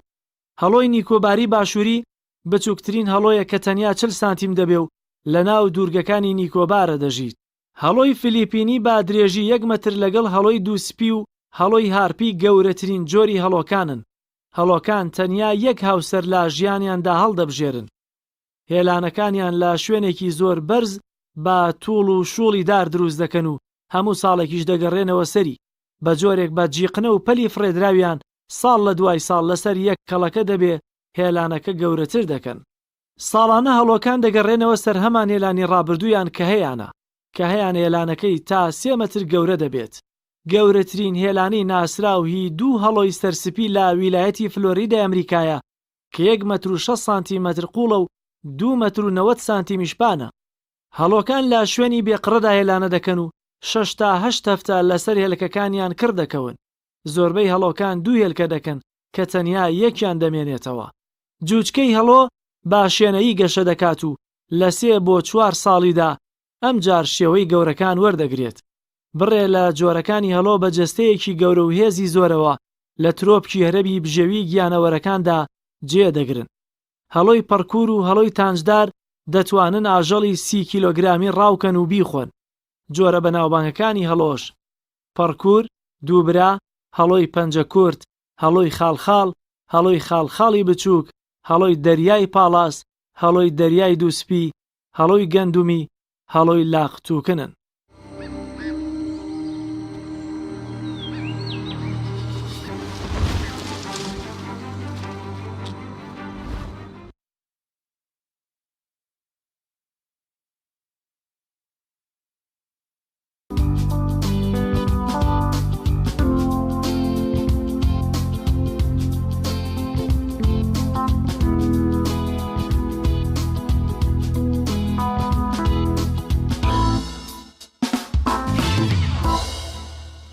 ڤیدیۆکانیەوە ئەو بڕگەی کە هەمیشە ئێمە چاوەڕێی ڤیدیۆکانی ئێوە دەکەین بۆی کە لە بەرنامەی پەیامی ڕۆژ بۆتان پەخش بکەین. دیارە ئەم جارە ئەو کارمان معروف مەجید لە ڕۆژهەڵاتی ئێران کوردستانەوە ڤیدیۆیەکی تایبەتی با شوێنی گەشتیاری بێواران بۆ نردوین، با پێکەوە بینەرەوە ڤیدیۆیە بین.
بینەرانی عزیز، دیارە لە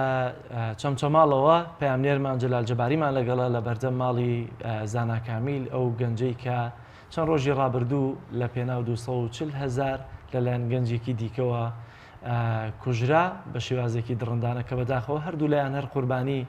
نەبوونی پەروەردەیەکی دروستن لە کۆمەلگای خۆمان کە بەبێ تاوانە زانا کامیل کوژراوە بۆی ڕاستەخۆ دەچینە لای جەلال جەباری جەلال سڵاوی خی گەورەت لێبێت دەگەر پێمان بڵێ ئێستا لەکوێ و ئەو چالاکی کە قەرارە لە بەردەم ماڵی کوژراودا ئەنجام بدرێت کێن و لەسەر چییە؟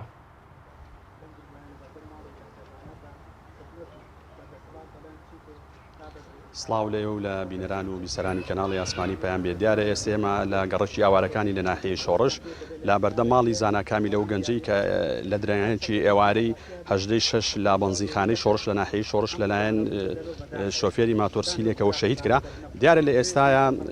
بڵین ژمارێک لە مامۆسایانی ئاینی وە چالاکی مەدەنی وە ژمارێک لە کەسوکارەکەی لە بەردەم ماڵیان گردبوونەوەیکی ناڕزایەتی بەڕێوابن وا بڕیارە لە گردبوونەوەکەی بەیاننامەیەک بەڕێوە بچێ من ئەگەر کات هەبێت چمە لای بەیاننامەکە مامۆسا ئەگەر بێتە ئێرە بێ زەحمەت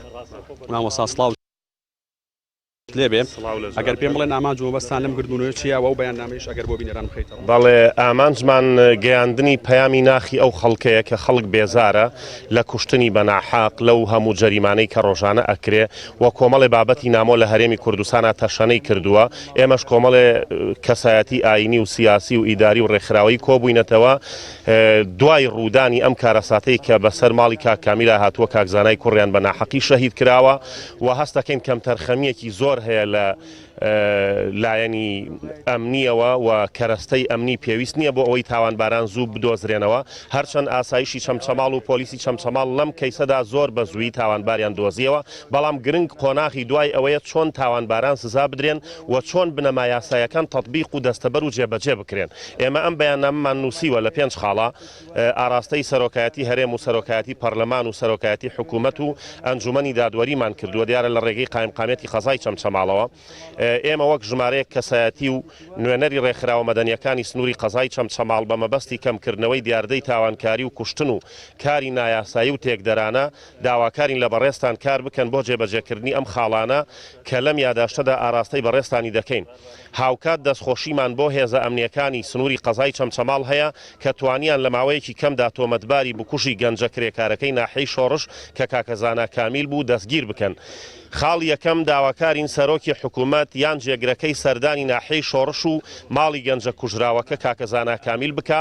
لە نزیکەوە بە چاوی خۆیان بیبینن کە حاڵی دەرونیان چۆنەوە چیان لێ هاتووە لە دوای ئەو کارەساتە گەورەیە کە ناخی هەموو خەڵکی وروژاندووە خاڵی دووەم داواکارین لە وەزارەتی ناوخۆ ئەنجومەنی ئاسایشی هەرێم لە ڕووی مادی و معنەویەوە پشتگیری تەواوی لە هێزەکانی پۆلیس و ئاسایشی سنوورەکە بکەن و کەرەستەی پێویستیان بۆ دابین بکەن بە مەبەستی کەمکردنەوەی تاوانکاری لە سنوورەکەدا خاڵی سێم داواکارین لە وەزارەتی ناوخۆ ئەنجومەنی ئاسایش تەواوی ئەو کەسانە دەستگیر بکەن کە تۆمەتبارن بە کوشتن و دزیکردن و سەرپێچیکردن و تونترین سزای یاسایی لە بەرامبەریان جێبەجێ بکرێت خاڵی چوارەم داواکارین لە حکوومەتی هەرێمی کوردستان سەرجەم ئەو فەرمانانە جێبەجێ بکە کە تایبەتە بە قەدەغەکردنی هەڵگرتنی چەک و ئۆتۆمبیلی جامڕەش و ماتۆرسکیلی بێمۆڵەت و سنووردارکردنی دوکانەکانی نێرگەلە و کەبوونەتە هۆکاری نائارامی بۆ هاوڵاتیان خاڵی پێنجەم داواکارین لە وەزارەتی ڕۆشنبیری حکوومەتی هەرێم و کەناڵ و میدیا و ڕاگەیاندنەکان سەرجەم ئەو فلیم و درامایانەی کە کاریگەری نەرێنی و خراپ لەسەر تاک و کۆمەڵگە بەجێ دەهێڵن نمایش نەکەن و بە فلتەری وەزارەتی ڕۆشنبیریدا بڕوات و لیژنەی پسپۆڕ و شارەزا بۆ ئەو مەبەستە دەستنیشان بکرێ لە کۆتاییشا هیوادارین بە دەنگەوە هاتن و پەرۆشیتان بۆ دەستەبەرکردنی ژیانێکی ئاسوودە و ئارام بۆ تەواوی خەڵکی کوردستان هەنگاوی یەکەمتان بێ سوپاسان دەکەین سەربەرز کاک جەلال نەگەڕێمەوە لای جەنابەت ئەگەر پێت باتم هەبێ جەلال جەباری کە لە شاری چەمچەماڵەوە لەگەڵمانە بووی سپاس بۆ زانیاریەکانت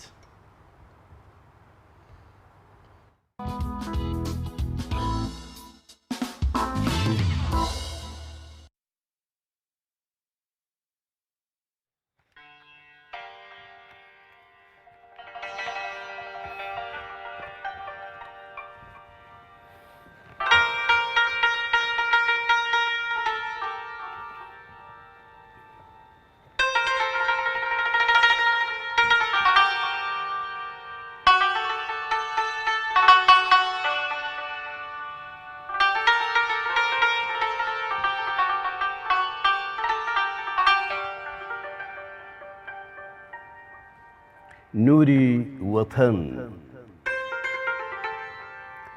هەتا هەم بوو هەتا هەم بوو دڕیار و شێخی کەس بووم بە مەحبوبی ئەمان لادن ئەمان هەستن بە قوڵ پێسا وە مەغزوبی چەشنی پوونەی جۆباری خاو ئەنیشتە نێو چۆمی نازێ لە ناکەوڕا شەقەی ئەها و باڵی کۆتری تەق لە بازێ سەناو مەدحێ کولووی عینی بەورێ لە ڕووی ڕۆحەم عەجەب ماوم کە بەو چەشنە سوڵتانی ڕەنگی تۆخم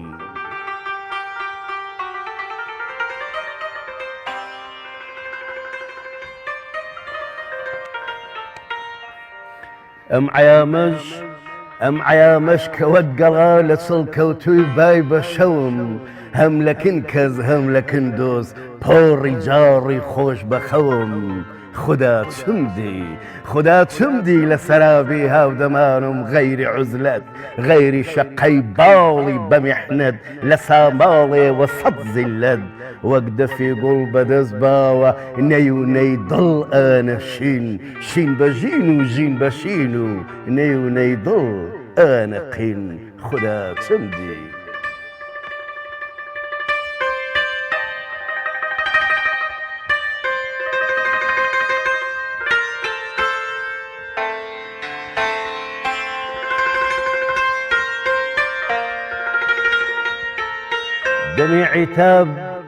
دەمی عیتاب کوورەی بەداخ پاکی دەڵێن ئەو دینە دین بۆ خۆی ناژی بۆ تەعەسای دینی خاک و ئەویش بێدین ئەگەر قەومە بە عیشقی خاک ئەمن دینم سا قبوڵمە ئەگەر قەومە بە عیشقی خاک ئەمن دینم سا قبوڵمە لە پای چڵی چڵچڵی خاک چڵی شینم سا قبوڵمە دەمێ ساڵە عینی قومری لە فوغانی نیشتیماندام چەشنی باران بەسەر گوڵە لە گریانی نیشتیمانم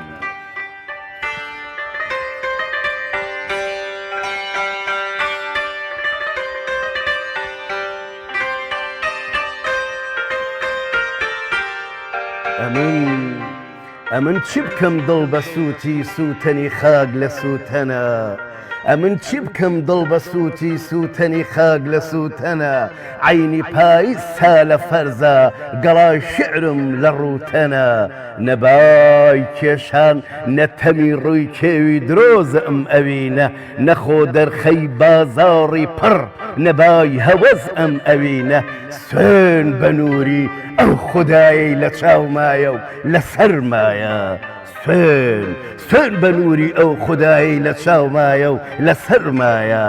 حەلاجێکم نووری خالق نووری وەتەن لە سەرمایە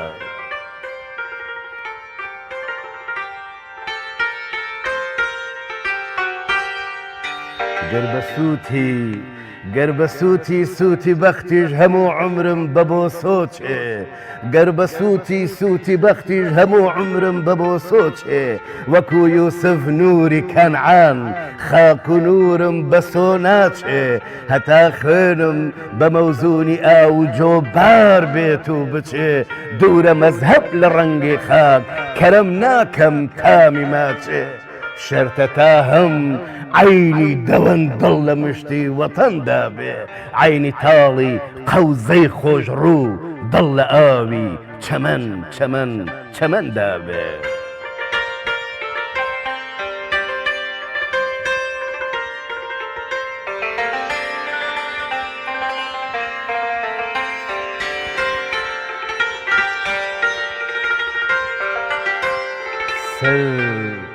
سەر بۆ خاکی وەتەن نەبێ بڵێ تۆپی بەردێ بۆ چییە؟ سەر بۆ خاکی وەتەن نەبێ بڵێ تۆپی بەردێ بۆ چییە؟ دڵ بۆ ئاوی وەتەن نەبێ بڵێ جامی دەردت بۆ چییە؟ عارفەکەم بێباکە دڵ لە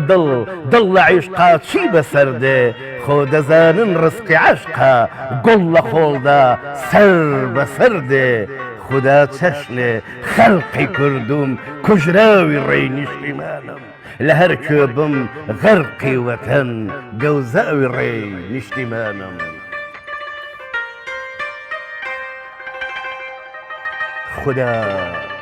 خدا هێندەم تەمەن بیتێ خدا هێندەم تەمەەن بەیتێ کوردستانم نەشید پۆشکەم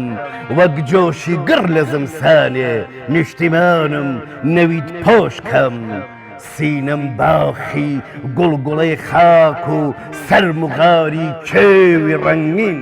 تافی ئەشکم تافی خاک و تافی زەڵمە بە پرژەیشین شەدەی سەوزە ئانی زەردە سەرکانی خۆش خەیاڵم بە پرژە و ئاو خاڵ خاڵە ڕووی بەردی لوسی خۆش جەماڵم.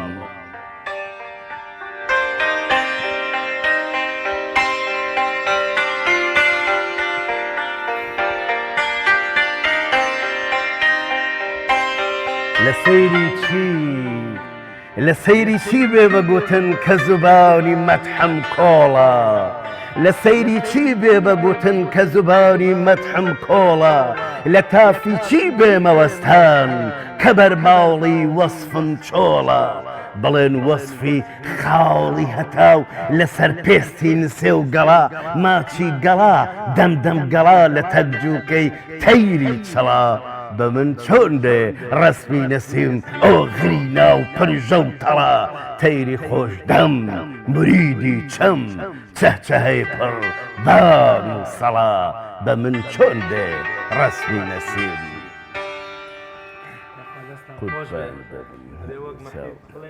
تۆ کە دەرکەوتی مەپرسە چی بەسەر دێجان و دڵ حاڵەتی شەونم تەماشا کە بە وەختی ڕۆژەڵات بەڕاستی بینەرانی خۆشەویست لەوەچەی دی قسە و پێشەکی ئەمە هیچ ئەرزش و خۆشەویستی خۆشیەکی بۆ ئێوە نەبێ ئێوە ئێستا چاوەڕێی شیعرە جوان و بەهەستەکانی شاعیری خۆشەویستی کورد ئیسماعیل خورماڵین یاخوا بەخێر بێن ستۆریۆکەتان ڕازاندەوە بەرنامەکەتان ڕازاندەوە بێگومان بەرنامەکەش خاڵی نیە لە دەست و پەنجە وەکوڵێ هونەریەکەی کاکرمان کە هەم شعرەکە و هەم بەرنامەکەت ڕازاندەوە یاخوا بەخێر بێنەوە. 10 ساڵ بەر لە ئێستا دیوانی زەڵمێک لە ئێوارە زەڵمێ لە گۆرانیم خوێندەوە یەکێکە لە شاکارە زۆر جوانەکانت و ئێستاش دەستەواژەی زەڵمت لەم شعرەدا بەکارهێنا هۆکاری چییە خۆ لە کاتێکا بوون و بۆچی هەم دیوانەکەت بە ناوی زەڵمەوە ناوناوە هەم ئێستش دووبارەت کردەوە.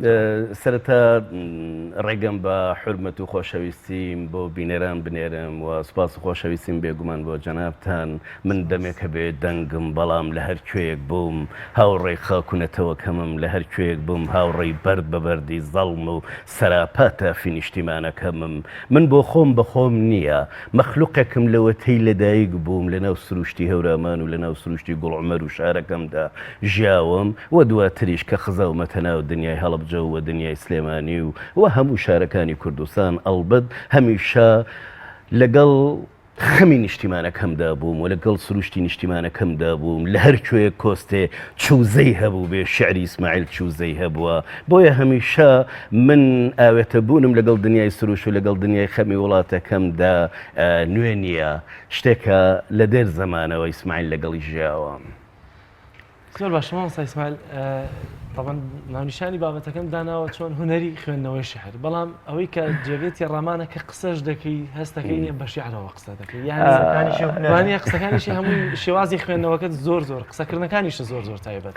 حرمەتێکی زۆرم بۆ جەنابەت ئەڵبەت من بە بڕوای من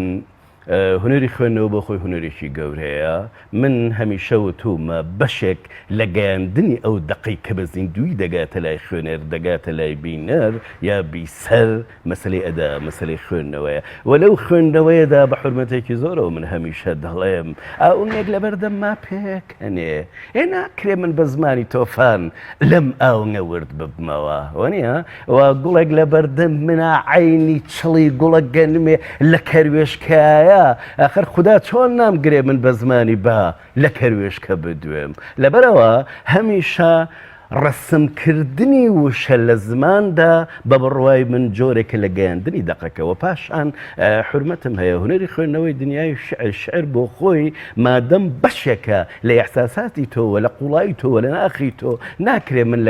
لەگەڵ ئەم هەموو تەرزە بارینەی کە بەسەر ڕۆحی ئیسماعیل دادێ بەڵێ بێگومان لە نێو دەقدا دەبێ قەڵەم وریا بێ و قەڵەم سەلیقەیی هەبێ و قەڵەم بە خاترەوەی کە بتوانێت دەقی خۆی بگەێنێ دەبێ بزانێ لە کوێدا دەگری و دەبێ لەکوێ بدە بزانێ نازی مناڵێکی پێخاوسی کوچەیەکی وێران هەڵگرێ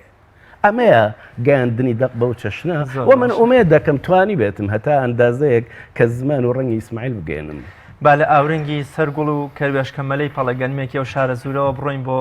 هەواڵێکی پڕتراژیدی ئێوارەیەک دەچیتەوە نێو ماڵەکەی خۆت هەواڵی مەرگی ئیسماعیل خورماڵی تۆڕە کۆمەڵایەتەکان پڕ دەکا و دەهەژێنێ هەستت بەچی کرد و خۆت چۆن هەواڵەکەت بیست لێم گەڕێ ئەلبەت بە حرمەتێکی زۆرەوە من یەکێکم لەو قەڵەمانەی حرمەتم هەیە تۆزێک نەک تۆزێ هەر زۆر دوورم لە کێڵگەی تۆڕە کۆمەڵایەتیەکان و دنیای من دنیایەکە بەڕاستی سادەتر من سپیدەیەک بە چەشنێک بەربارانی تەلەفۆن درام و سپیدەیەک بە چەشنێ لە دەرگادرا دەدوت سەراپا خوددا و ئاسمان هەچی هەور و هەڵاو نرکەی نردووە نێراوە بۆ سەر و دەرگای ئیسماعیل لە کەسوکار هەموو بە چەشنێ بارین شین لەسەر شین ئەمن غەمی ئەوەم بوو خوددا نەکردا کاکم یا خوشکە گەورەکەم بە حاڵێ چوو بێ ئەمن نەمزانی مەرگی ئیسماعیلە وە قاپیەکەی ئیسماعیل کردووە بەڕاستی بەڵام هەتا دواتر کە کەس و کار گەیشتنە سەرموتیان لە شەوڕا تا ئێستا لێوان لێو هەموو تۆڕە کۆمەڵایەتیەکان یا ڕۆحی شاد بێ یا باپەڕوە ئێ باشە من دوجار نەچووم و نەڕۆشتم و عەزیزی من حرمەتم هەیە لە ڕاستیە من نیگەران نیم لە دابارینی هەواڵەکە لەبەر خاتری دووشت یەک حرمەتم هەیە من وەک مەخلوقێ خوددا بوونێکی یاومەتێ ئەم بوونە ئازادی منە و هەر خوددا بۆ خۆی چوونێکم دەداتێ دیسار من ناوی دەنێم ئازادی چوون باشە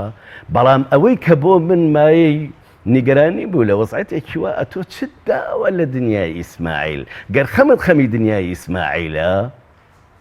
دەکرێت بە تەرزێکی کە بە زمانێکی کە ئاوردانەوە هەبێ بەڵام گەربی بە خاتری ئەوەی کە لە سای مەرگی ئیسماعیلە ئەتۆ پەیجەکە دیا دنیاکەت دەوڵەمەندکەی بە دنیایەکی کە حرمەتم هەیە بەڵام دوجار ماچ و خۆشەویستی و جوانیم بۆ هەموو ئەو هاوڕێ و هاوڵانە هەیە کە ئەوەشیان داگرت و حرمەتم بۆ هەموو ئەوانەش هەیە لە سەراپا کوردستانی گەورەیە وە لە ئەوروپاشەوە زۆرێک بە خۆشەویستی و بە حرمەت و بە خەمێکی گەورە لە خەمی ئیسماعیلیان ڕوانی و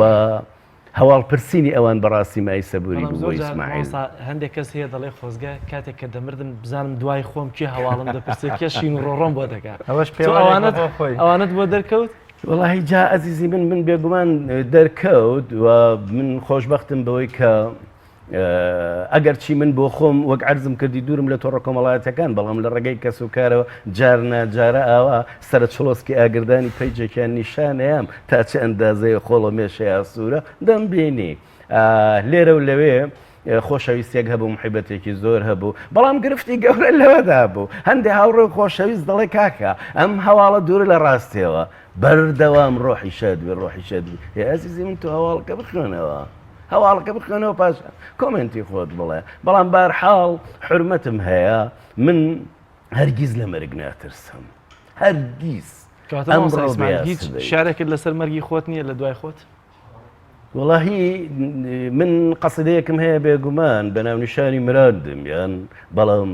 چوزەم لە دڵیان پێشم مراندنە بوویان هەر نەخێر قوربانجان نەخێر قوربانجان ئەمن کە مردن لە ڕێمدا نەبێ خێرە بۆنی مەرگ و قیامەتمەی تێ بە قوربان لەبەرەوە لە دوای ئەوە من ئەو قەسیدەیە بنووسیەوە بەڵام قەسیدەکە زێدەتر لە 35 پەڕی فۆلیسکابە بۆ ئێرە زەحمەتە هەم لەبەر خاتری وەختەکە بەڵام ئینشاڵڵا لە درفەتێکە لە کۆڕێکە دەکرێت بخوێنرێت زۆر باشە مامۆستا ئیسماعیل خورماڵی بۆچی ئەنووسێ یا ناوەڕۆکی شارەکانی بە دەوری چی ئاسوڕێتەوە دەزانی ئیسماعیل معلومە وەک هەر قەڵەمێک لە وڵات هەیە من دەروێشی ئەدەبیاتی کلاسیکم ئەمە هیچ گومانێکی تێدا نیە هیچ گومانێکی تێدا نیە ئەوەی کە مەولا دەڵێ ئەوەی کە مەحوی دەڵێ سافی ڕاجی حەریق سەودا هەودایی هەر یەک لەو گەورە قەڵەمانە هەتا خانەی قوبادی هەتا ناری هەر یەک لەوانە عەزیزی من ئەوانە چراوی دنیای ڕۆحین بۆ ئیسماعیل و ئیسماعیل ناکرێ لە سێبەر و بەرهەیوان و میحرابی گەورەی ئەوانە دوورکەوێتەوە ئەمن لە تاراوگە بوو بم لێرە بم لە هەر کوێیەک بم لەگەڵ سێبەری دنیای کلاسیکدا زۆر جوان ژیاو و دەژیم ئەمە خاڵێک و دووهەم خاڵ بەڕاستی من لە بوونمەوە و لە سەرەتای دەستپێکردنی ژیانی ئەدەبیمەوە هەمیشە دوو تەرز لە لای من سەرکەپری دنیای قەڵەمەکە ئیسماعیلێن گرتووە تەرزێ لە خۆشەویستی تەرزێ لە عیشق و تەرزێ لە خاک و نیشتیمان و ئەو دەمەی کە خاکم خۆش دەوێ ئەو دەمەیە کە سوبحان الله سەراسا مێی ئەو وڵاتە لەناو دڵی ئەو خاکەدایە و ئەو دەمەی کە مەیەکیشت خۆش دەوێ بێگومان لە نێو دڵی ئەم مێدا بارانی خاک وجودی هەیە لەبەرەوە و لەگەڵ ئەوەشدا حرمەتم هەیە تا ئەندازەیەک من زۆر جار ویستومە قەرەی دنیای عیرفانیەتیش بکەوی بەڵام بێگومان ئەوە دنیایەکی ئاسان نییە ئاسان نییە و زۆر قورسا بەڵام لەگەڵ ئەوەشدا هەوڵێکم هەیە کاتەی شارێکت هەیە عیرفانی جان شتێکم هەیە بڵێم شتم نییە لەو ڕوەوە شتێک هەیە دەکرێت تۆزێکی لێ بخوێنینەوە بەڵام من پێم خۆش بوو بەر لەوەی کە ئەوە بڕۆین من گرفتاری دنیایەکت هەیە ئەمن هەمیشە زۆر شت عەزێتم دەدا ئەویش ئەوەیە کە من لە زۆر جێگا هاوارم کردووە وە قیژان دوومە وەزری کەم ڕۆیشتووە وتومە من قەڵەمی خاک و نیشتیمانە لە من گەڕێن قەڵەمی من قەڵەمێکە سەراپا بۆ ئەو وڵاتە دەنووسێ لە هەر کوێیەک بم بەبێ جودایی هەرچی ڕەنگە لەم وڵاتەیە ئیسماعیل بە ماڵی خۆی دەزانێ وە خۆشم بە ماڵی هەمووان دەزانم بۆیە هەمیشە دەڵێم لە هەمووانم بۆ هەمووانم جا زۆر جار ئەوەم بۆ دروست بوو ناچار پێشتر لە سەرەتای ساڵی 92 شتێکم نووسی بوو بەناونیشانی شتاقتان نیم باشە و لێرەش شتێکم لایە بەناونیشانی وتیان پێم خۆشە تۆزێک لە وتیان بخێنینەوە دوای دەچینە سەر کارێکێکە زۆر باش وتیان ئەو ڕەنگە بگۆڕە و جارێ ترسپی پۆشی لەبەر مەکە برا وتیان ئەو ڕەنگە بگۆڕە و جارێ ترسپی پۆشی لەبەر مەکە برا وتم ئاخر ئەوە ڕەنگی سروشتە و ڕەنگی ئاخیرەت من چۆن ئەتوانم ڕەنگی بەور و ڕەنگی کفن بگۆڕم وتیان ئەوە ساڵگارێکی زۆرە وەک گەنم سەوزێکی قەرسی لێ پۆشی و پڕی لە کەروێشکەی بەبای ئەو ڕەنگە و پێشتریش تۆ هاواری زۆر شەهیدیان بووی بۆ هەرگرتوتە بەو ڕەنگەوە وتم ئاخر ئەوە ڕەنگی سروشتە و ڕەنگی سەرگەڵوە و ڕەنگی ئەولیا و ڕەنگی دار و درەختە من چۆن ئەتوانم ڕەنگی ئەولیا و ڕەنگی مێژوو و ڕەنگی بەهار بگۆڕم وتیان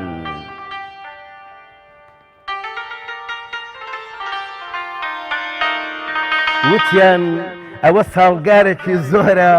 وەک گەنم سەوزێکی قەرسیلی ئەپۆشی و پڕی لە کەروێشکەی بەبای ئەو ڕەنگە و پێشتریش تۆ هاواری زۆر شەهیدیان بووی بۆ هەرگرتوتە بەو ڕەنگەوە وتم ئاخر یاران ئەوە ڕەنگی سروشتە و ڕەنگی سەرگەڵ و ڕەنگی ئەولیا و ڕەنگی دار و درەختە من چۆن ئەتوانم ڕەنگی ئەولیا و ڕەنگی مێژوو و ڕەنگی بەهار بگۆڕم وتیان ماوەیە کە فێر بووی گرتوتە بە هاتوچۆی شارە زوورەوە وتم ئاخر خوداتان بێ شارە زووری نالی و دێوانە و تاربەت بۆ هەر لەسەری مەخلوقێکدا جێ ئەکەنەوە خۆ سەرەڕێی زێدی خۆم و سەرەڕێی زێدی خۆم و پیری خۆم و ئەجدادی خۆمە ئیدی برا خوداتان بێ ڕەنگی ئاو ئاسمان بە من چۆنە گۆڕێ وتیان ماوەیە کە بێدەنگ با پۆشی و هەتاو بووە بە دەستکەلای دێڕی شعر و کنەی پایستە وتم ئاخر خوداتان بێ ئێمە شاعیر لە چاوی گۆرانەوە لە قەڵوەزەی بێسارانیە و پایزمان خۆشەوێ بۆ ئەمان پێچن لە بایەک کە دوورە بای ئێمەیە وتم ئاخر ڕەنگی هەتاو ڕەنگی پایز بە من چۆن ئەگۆڕێ وتیان ئەوە ماوەیەکی درێژ و توولانی و تۆ سوورپۆشی و وەک مناڵی سەر بنکڕی منجەڵی مەس هەر کڕە و کڕی ڕەنگتە و لێت نایە و لە خوێنی پژاوە چێ یا بیگۆڕ یا چاکەتێ بە سەریاکە وتم ئاخر هەموو ڕەنگێ بۆ فەسڵی خۆی سەنگی خۆی هەیە ڕەنگی خوێن و ڕەنگی سێو بە من چۆنە گۆڕێ وتیان لەوە تەراوگەڵ بە قڕگرتووە و هاتوویەوە زوو لە مەیانی سەرا بینن بە کراسێکی نیوقۆڵی نیلی و باوەشە کتێبی ناوگردانەوە وتم ئاخەر خوداتان بێ خوددا ڕنگ و سەرا و کتێب بۆ ئەپێچن لە ڕەنگەوە دواتر بۆ ئەوەی لە گێچاڵی ئەو ڕەنگانە نەجاتم بێ لە بای دەمڕووتی هەندێ نەجاتم بێ وتم وا چاکە لە تاڵی مویەک بسووتێن و بەڵکو پیرێکی دنیا دیە پیا بێ و لە حیسە و بەیسەم گۆڕینە نەجاتم بێ ئێوارەیەک پێش ئەوەی خوا نارنجی ڕۆژ بە گۆمی شەواکە ئێوارەیەک پێش ئەوەی خوددا نارنجی ڕۆژ بە گۆمی شەوداکە موم گڕدا و بەڕێی بوودا پیرە خۆی کرد بە مغاری سەربا و وتی چارە بەردووشتە یا ئەوە تا بچۆکن بازرگانێکی قماش و بەڵکو لەو نیشتیمانەی غاندی کوتە قماشێکی کشمیری بۆ بێنێ کاسەی هەرچی ڕەنگی دنیا بێ یا ئەوە تا چی ڕەنگە هەیە بێ کە بەسەریەکە هەتا ڕەشێکی تۆخە چنگەکەوێ وتماخەر قوربان هاوینە و ڕەش وەختی ڕەشیان لە بەرادیم ئەڵڵە بە چاوی کراوەتیان ئەمە لێ دێ وتم دەی بەڵکو ئەمە ئاخیرەتی ڕەنگ بێ و ئیتر وەرچەرخێ بە ئەروباری ئەم حاڵە خۆ من مردم خۆ من مردم هێندە بڵێم لە هەمووان و بۆ هەمووانم ئێستەش گەر نەبمە دەڕکی ژێر پێی دڵ هەر دەڵێم قەڵەمێکی سەر بە جۆشم لێ تا قیامەت هەر ڕەنگ و هەر ڕەنگی نیشتیمانە پۆشم ئەخوا دەست خۆش بێ ڕۆژپۆشی خۆت پەیوەندی بە ئازارە کەسیەکانی خۆتەوە هەیە ئەو خەموو ئازاری کە بەرامبەر بە میلەتەکە دەیە دەزانی هەندێک جار حرمەتێکی زۆرم هەیە من یەکێکم لەوانەی کە ڕەنگی ڕەشم خۆش دەوێ و ڕەش بە سەیدی ئەلوان ئەبینم و تاکە ڕەنگێکە کە هەز دەکەم وقاری تایە ئەوە لە ڕوویەک وە لە ڕوویەکی کەشەوە حرمەتم هەیە ژیانی هەموو ئینسانێک تا ئەندازەیەک وابەستەیە بە ژیانی دەوروبەرەوە دەوروبەری من خەربمنێک کۆستت هەیە لە ئەنفال لە هەڵەبجە باشە ناکرێ ئینسان دوور بێ لە خەمی وڵاتەکەەوە دەبینی ژیانی پڕ لە برسەتی نیشتیمانەکەی من و تۆ کە دەکرێت هەر تاکێ لای خۆی خەمیە وڵاتەی بێ باشە من بەش بەحاڵ خوانەکردا ناڵم ڕەنگی ڕێژپۆشی ئیسماعیل وابەستەیە بە حوزن و خەمیە وڵاتە بەڵام تا ئەندازەیەک بێبەری نیم لە خەمی وڵاتەکەم لە خەمی خاک بۆیە هەمیشە لە کۆی هەموو سرودەکانمە هەمیشە لە کۆی هەموو چامەکانماوە لە هەموو کتێبەکاندا من موریدی خاک و نیشتیمان و موریدی شارەکەمم و هەروە بووم و هەروە شەبم زۆر باشەوە ئیسماعیل بەتەنهایت دەژیت ئێستا کەسی من تەنیاییت ئەگەر لە تەنیایی دەپرسی بۆ ئەدەب حاڵێکە و ئەگەر لە تەنیایی دەپرسی بۆ حاڵی حاڵێکە بێگومان بە تەنها دەژیم بەڵام سوودێکی زۆرم لە تەنیایی خۆم وەرگرتەوە ئیسماعیل زۆر جار ئێوەمانان کە بە تایبەتی دەستی نووسینتان لە شعرەکانیشتا و هەموو وەسفی و وەسفی ئافرەتە دەکەن ئەو هەموو عشقەتان هەیە بۆی لە هەمان کاتا بەشێک لە شاعران باوەڕێن وایە ژن نیوەی بۆ نمونە شیعرە بۆچی بەتەنها دەژیت دەزانی کەسی من حرمەتێکی زۆرم هەیە حەزەکەم من بە دوو عیبارەی پیاوێکی گەورەی وەکو مەولانە جەلالەدینی ڕۆمی بڵێم یەک لە عیشقا وەفا و جەفا نییە باشە و ڕەنگە بەلاتەوە غەریب بێ بڵێ چۆنە کەسێک لە عیشقا بژی بەڵام خاڵی وەفا و جەفا نەبێ ئەمە ڕوویەکی معاکسی هەیە پێچدراوە بە ڕووی یەکدا لە ڕوویەکەوە مەبەستی لەوەیە بە بڕوای من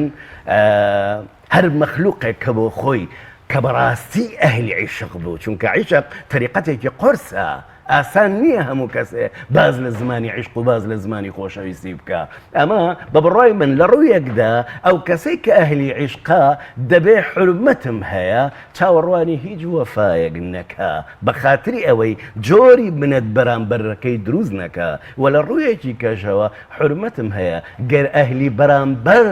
بە زمانی عیشق خاوەنی عیشق بێ جەفا بە تۆ نادا بۆیە پیاوێکی گەوری وەک مەولانە جەلالەدینی ڕۆمی دەڵێ لە عیشقا ئەوە بەدی ناکەی باشە و دەچمەوە سەر قسەیەکی دیسان مەولانام جەلالەدینی ڕۆمی کە زۆر جوانە ئینسان بێعیشق ناژی نمونەیەکی هێناوەتەوە دەڵێ ئەگەر تۆ جەستەت ئاشی بە ئاو بێ ئەو عەشقەیە کە ئینسان پێویستێتی کەسی من عیشق نەبێ ئەم ئاشی جەستەی ئیسماعیلە چۆنە سوڕێخوا ناگەڕێ ناسوڕێ بەڵام منێک ئێستا کە بە تەنهام دلیلی ئەوە نییە کە نیگەرانم لەمێ دلیلی ئەوە نییە کە من نیگەرانم لە حاڵی خۆم لەوە بە پێچەوانەوە من هەمیشە وەکو قەبانی کە زمانی هەمیشە بۆ خاک و وڵاتەکەی بووە و لە ڕوویەکی کەشەوە زمانی بۆ مێ بووە من هەمیشە وام پێباش بووە بە چەشنێک ئەو دوو حاڵەتە ئاوێتە یەکتر بن کە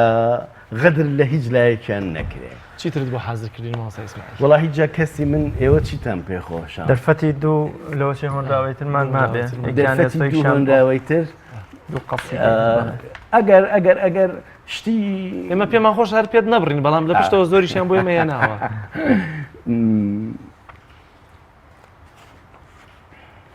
باش تۆک با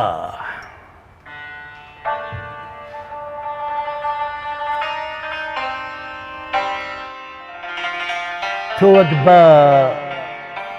منم زانی کە جێم بێڵی دڵ لە دەفی مردنە منم زانی کە جێم بێڵی دڵ لە دەفی مردنە تا قیامەت کوورەی دەروون تاوی سۆژ دەبردنە من ئەمزانی سەرکەپری ڕۆح بۆڵی ئاگر قورسی ئەکا ئیتر سایە و دڵیکانی هیجرانی یار برسی ئەکا چەند جارم ود من بە عیشقی ئەم زەمانە عەشق ناکەم چەند جارم وێ من بە عیشقی ئەم زەمانە عەشق ناکەم شەوقی چرای شەوی نالیم و دەی جوورانە عەشق ناکەم بەخار و با نابمە یاریش کۆفەیەک لە خوێنم بێ نەخوازەڵا بە تەجویدی پەروانەیەک لە سوێنم بێ چەند جارم ود لە لاپاڵی ئەم جەورەدا تۆکانیم بە ئەبمەزیخ و جای بە غەمزە لەم دەورەدا تۆکانیم بە گوێت نایە ئەشکی چاوم و هەر وەکو با پشت هەڵکەوت گریانی دڵ کەوتە دەمبا و تۆ وەکو با پشت هەڵکەوت چەند دیوانی چاپکراوە دێ مامۆستا ئیسماعیل کەسی من ئەڵبەت من بە حرمەتێکی زۆرەوە بەور و خاکومێ و حکایەتی کۆترەژنێ و زەڵمێ لێوارە زەڵمێ لە گۆرانی ئێرۆسا کە تەرجەمە بوو بە زمانی ئینگلیزی و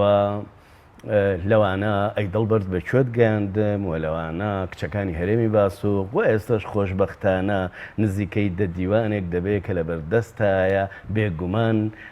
ئەمەش ڕزقی ئەو تەنیاییە و نعمەتی ئەو تەنیایە و لەوانە نیشتیمان لەو دی و زامەبای پێشمەرگەوە و نەیژەن و سەڵای نیشتیمان و دیوانی دڵبە و سەحەر ئاوەنێتە سەحەر مەولا بێدەنگیم دەنگە دەنگ چەند دیوانێکی کەش با لێگەڕین زۆر باشە دوایین بەرهەمان ئێرفانەکەمان بۆ دڵت کۆتە دیەکێکم وەڵاهی گەرگەردام بێ دەست پێ مەکە چونکە دەمانێت ئێمە خواحافیزی بکەین لە بینەران ئەو کات جەنابەت یەکسەر بەرەمەکە زۆر باشە ڕێز ئێستا من بەردەوام بم ئێمە وەکڵێ ماڵاواییە لە بینەرانمانەکەین و بەڵام کەی ئەم تەنیاییەت دەشکێنی و وەکوڵێ وەڵاهی من ئەنی مەبەستمێ بیرت لەوە کردوتەوە لە کۆتایەکانی تەمەەن تا بێ دەواازەیە بەڕووی وەکو مەحویاڵێت تەریقەی گۆشەگیری بەردەدەم و ئەمجارە ڕێدەگرم تۆکەی ڕێدەگری بە حرمەتێکی زۆرەوە چاوی بیت بە بیتی مەحوی ماجم من لە ناو چراوی دنیای نالی و مەحویا دەژیم بەڵام حەزەکەم یەک بیتی ناری هەیە ئەگەر ئیجازە بەی لێرەدا بێرم دەڵێ ماوەڵی دڵ شێوێ کە تاجی عەشق بازی نایە سەر وا لە خۆی قاپی وێ قەر و یاعتیباری پێوە باشە من یەکشت ئەڵێم تۆ دیارە زۆر معجبی بە دنیای مەحوی عیبارەیەکی زۆر جوانی هەیەڵێ کە ڕۆحم تێگەی تۆ حەز بە دەرچوونی ئەەکەی دەرچوو دەبێ عاشق کە دیاری بێزارە بێ بڕۆ بڕوە ئەمە بە تەنها بە سانە وەرمەگرە تۆ دیقەت لەوە بە کە مەحوی چەندە بە ئەتەکێت لە عیشقا ژیاوە و چەندە بە جوانی وتم با لەم دەرو لەم کۆیەدا ئانێسکوونەت کەم وتی عاشق دەبێ هەر دەربە دەربێ و کۆ بە کۆڕوە بێگومان زۆر باشە مامۆستا ئیسماعیل زۆر سوپاستانەکەین یەخوا بە خێر بێن بەرنامەکەتان ڕازاندەوە زۆر خۆشحاڵتان کردین بینەرانی عەزیز و خۆشەویستم ڕێز و خۆشەویستی بەندە و کاک جەلال محەممەد قبول بکەن و ئەو کاک نەجاح و کاک ئەبوبەکر و کامێرەمانی سەرکەوتوو کە ئەمڕۆ هاوکارمان بوون تا بە یەگەشتنەوەی تر بەخوای گەورە مێرەبان هەستمێنین بە یەکێک لە هۆنراوە جوانەکانی تری ئیسماعیل خورمالی کۆتایی بە بەرنامەکە ێنین.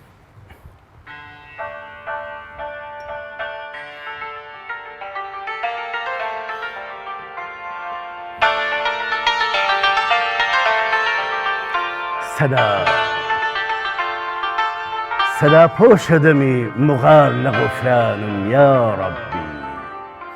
سەدا پۆشە دەمی مغار لە غوفرانم یا ڕەبی ڕوت عوریان هەڵ ئەلەرزم لە غوفرانم یا ڕەبی بەرد بەشین دێ لە بەرشینم لە سووتانم یا ڕەبی ئەکەم شینی عمری هەدەر لە ئیمانم یا ڕەبی مەگەر هەر خۆ بکەی چارەی ڕۆژی ڕەشم یا ڕەبی بە میزانی کزەی ڕەحمە هەڵکەی بەشم یا ڕەبی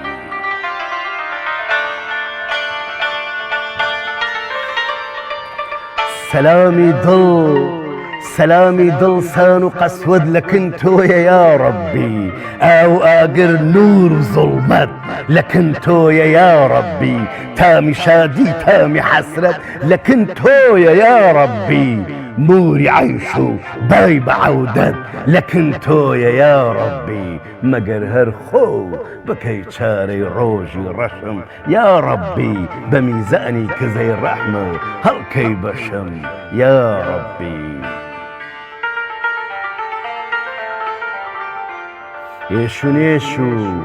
ئێشونێش و مەتاعی دڵ ئەمری خۆتە یا ڕەبی مانی دەهر و کوڵکوڵەی دڵ سەبری خۆتە یا ڕەبی مەیلی تەیر و چڵچڵەی چڵ چەتری خۆتە یا ڕەبی قوتی کێو و زنەی بەگوڵ بەوری خۆتە یا ڕەبی مەگەر هەر خۆ بکەی چارەی ڕۆژی ڕەشم یا ڕەبی بە میزانی کزەی ڕەحمە هەڵکەی بەشم یا ڕەبی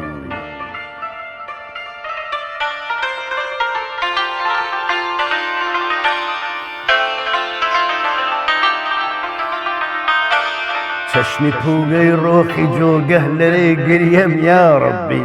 چەشنی دووکەڵ تەژنەی گڕ و میهر و حەنیەم یا ڕەبی تازە سوختەی بەگێژاوم وێڵی تەکێم یا ڕەبی پەڕیوەی ڕێی ڕەشەڕام و تینووی حەسیەم یا ڕەبی مەگەر هەر خۆ بکەی چارەی ڕۆژی ڕەشم یا ڕەبی بە میزانی کزەی ڕەحم و هەڵکەی بەشم یا ڕەبی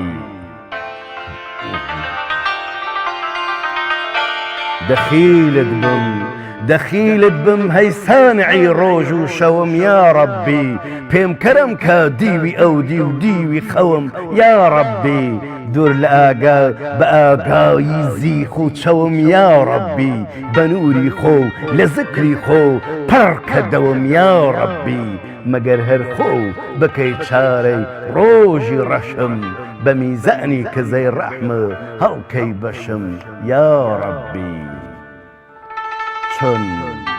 چۆن ڕاودەگەم بەم پەژ و پۆی پیرەوە یا ڕەبی کەنم بوو بێتاع و هەم بە شیریە یا ڕەبی بڵێ ئێستا بەم شمڵی سەرتیریەوە یا ڕەبی هەنگی هۆشم چۆن دەدا بەژیریەوە یا ڕەبی مەگەر هەر خۆ بکەی چارەی ڕۆژی ڕەشم یا ڕەبی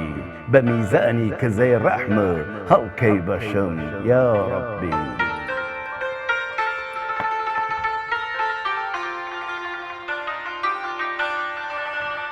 لە زیندانی تاری دنیا فریادم بە یا ڕەبی لغروبي روجي ضيا هريادم بيا ربي شكتي ري برجي تشياه ببادم بيا ربي لجادوي برمالي ريا ري سجادم بيا ربي مگر هرخو بكي شاري روجي رشم يا ربي بميزاني كزي رحمة هلكي بشم يا ربي برمالي تو ري قيامت بقول ديني يا ربي داري وشكل بخوني صوز بطل ديني يا ربي روحي عدم قطري آون بضل ديني يا ربي تاج كسرى بالي ققنس بقل ديني يا ربي مگر هرخو بكي شاري روجي رشم يا ربي بميزاني كزي رحمة هلكي بشم يا ربي لخود جوان السوتني مان شيني آسمان يا ربي لخود جوان السوتني مان شيني آسمان يا ربي زنزني شار خوري خوربار تني رسمان يا ربي آلو گۆڕی چکچکەی سەر ڕۆژ و ساڵمان لە خۆ جوانە منەی ڕێیچەوت و خاسمان یا ڕەبی مەگەر هەر خۆ بکەی چارەی ڕۆژی ڕەشم یا ڕەبی بە میزانی کزەی ڕەحمە هەڵکەی بەشم یا ڕەبی نور و تەقوا مەتاعی دڵ هەر عانێ یا ڕەبی جۆش و جنبۆش خرۆشی دڵ لە هەر عانێ یا ڕەبی گوڕی خوێن و هیلالی دڵ لە هەر عانێ یا ڕەبی هەوری شفا و شەڵاڵی دڵ لە هەر عانێ یا ڕەبی مەگەر هەر خۆ بکەی چارەی ڕۆژی ڕەشم یا ڕەبی بە میزانی کزەی ڕەحمە هەڵکەی بەشم یا ڕەبی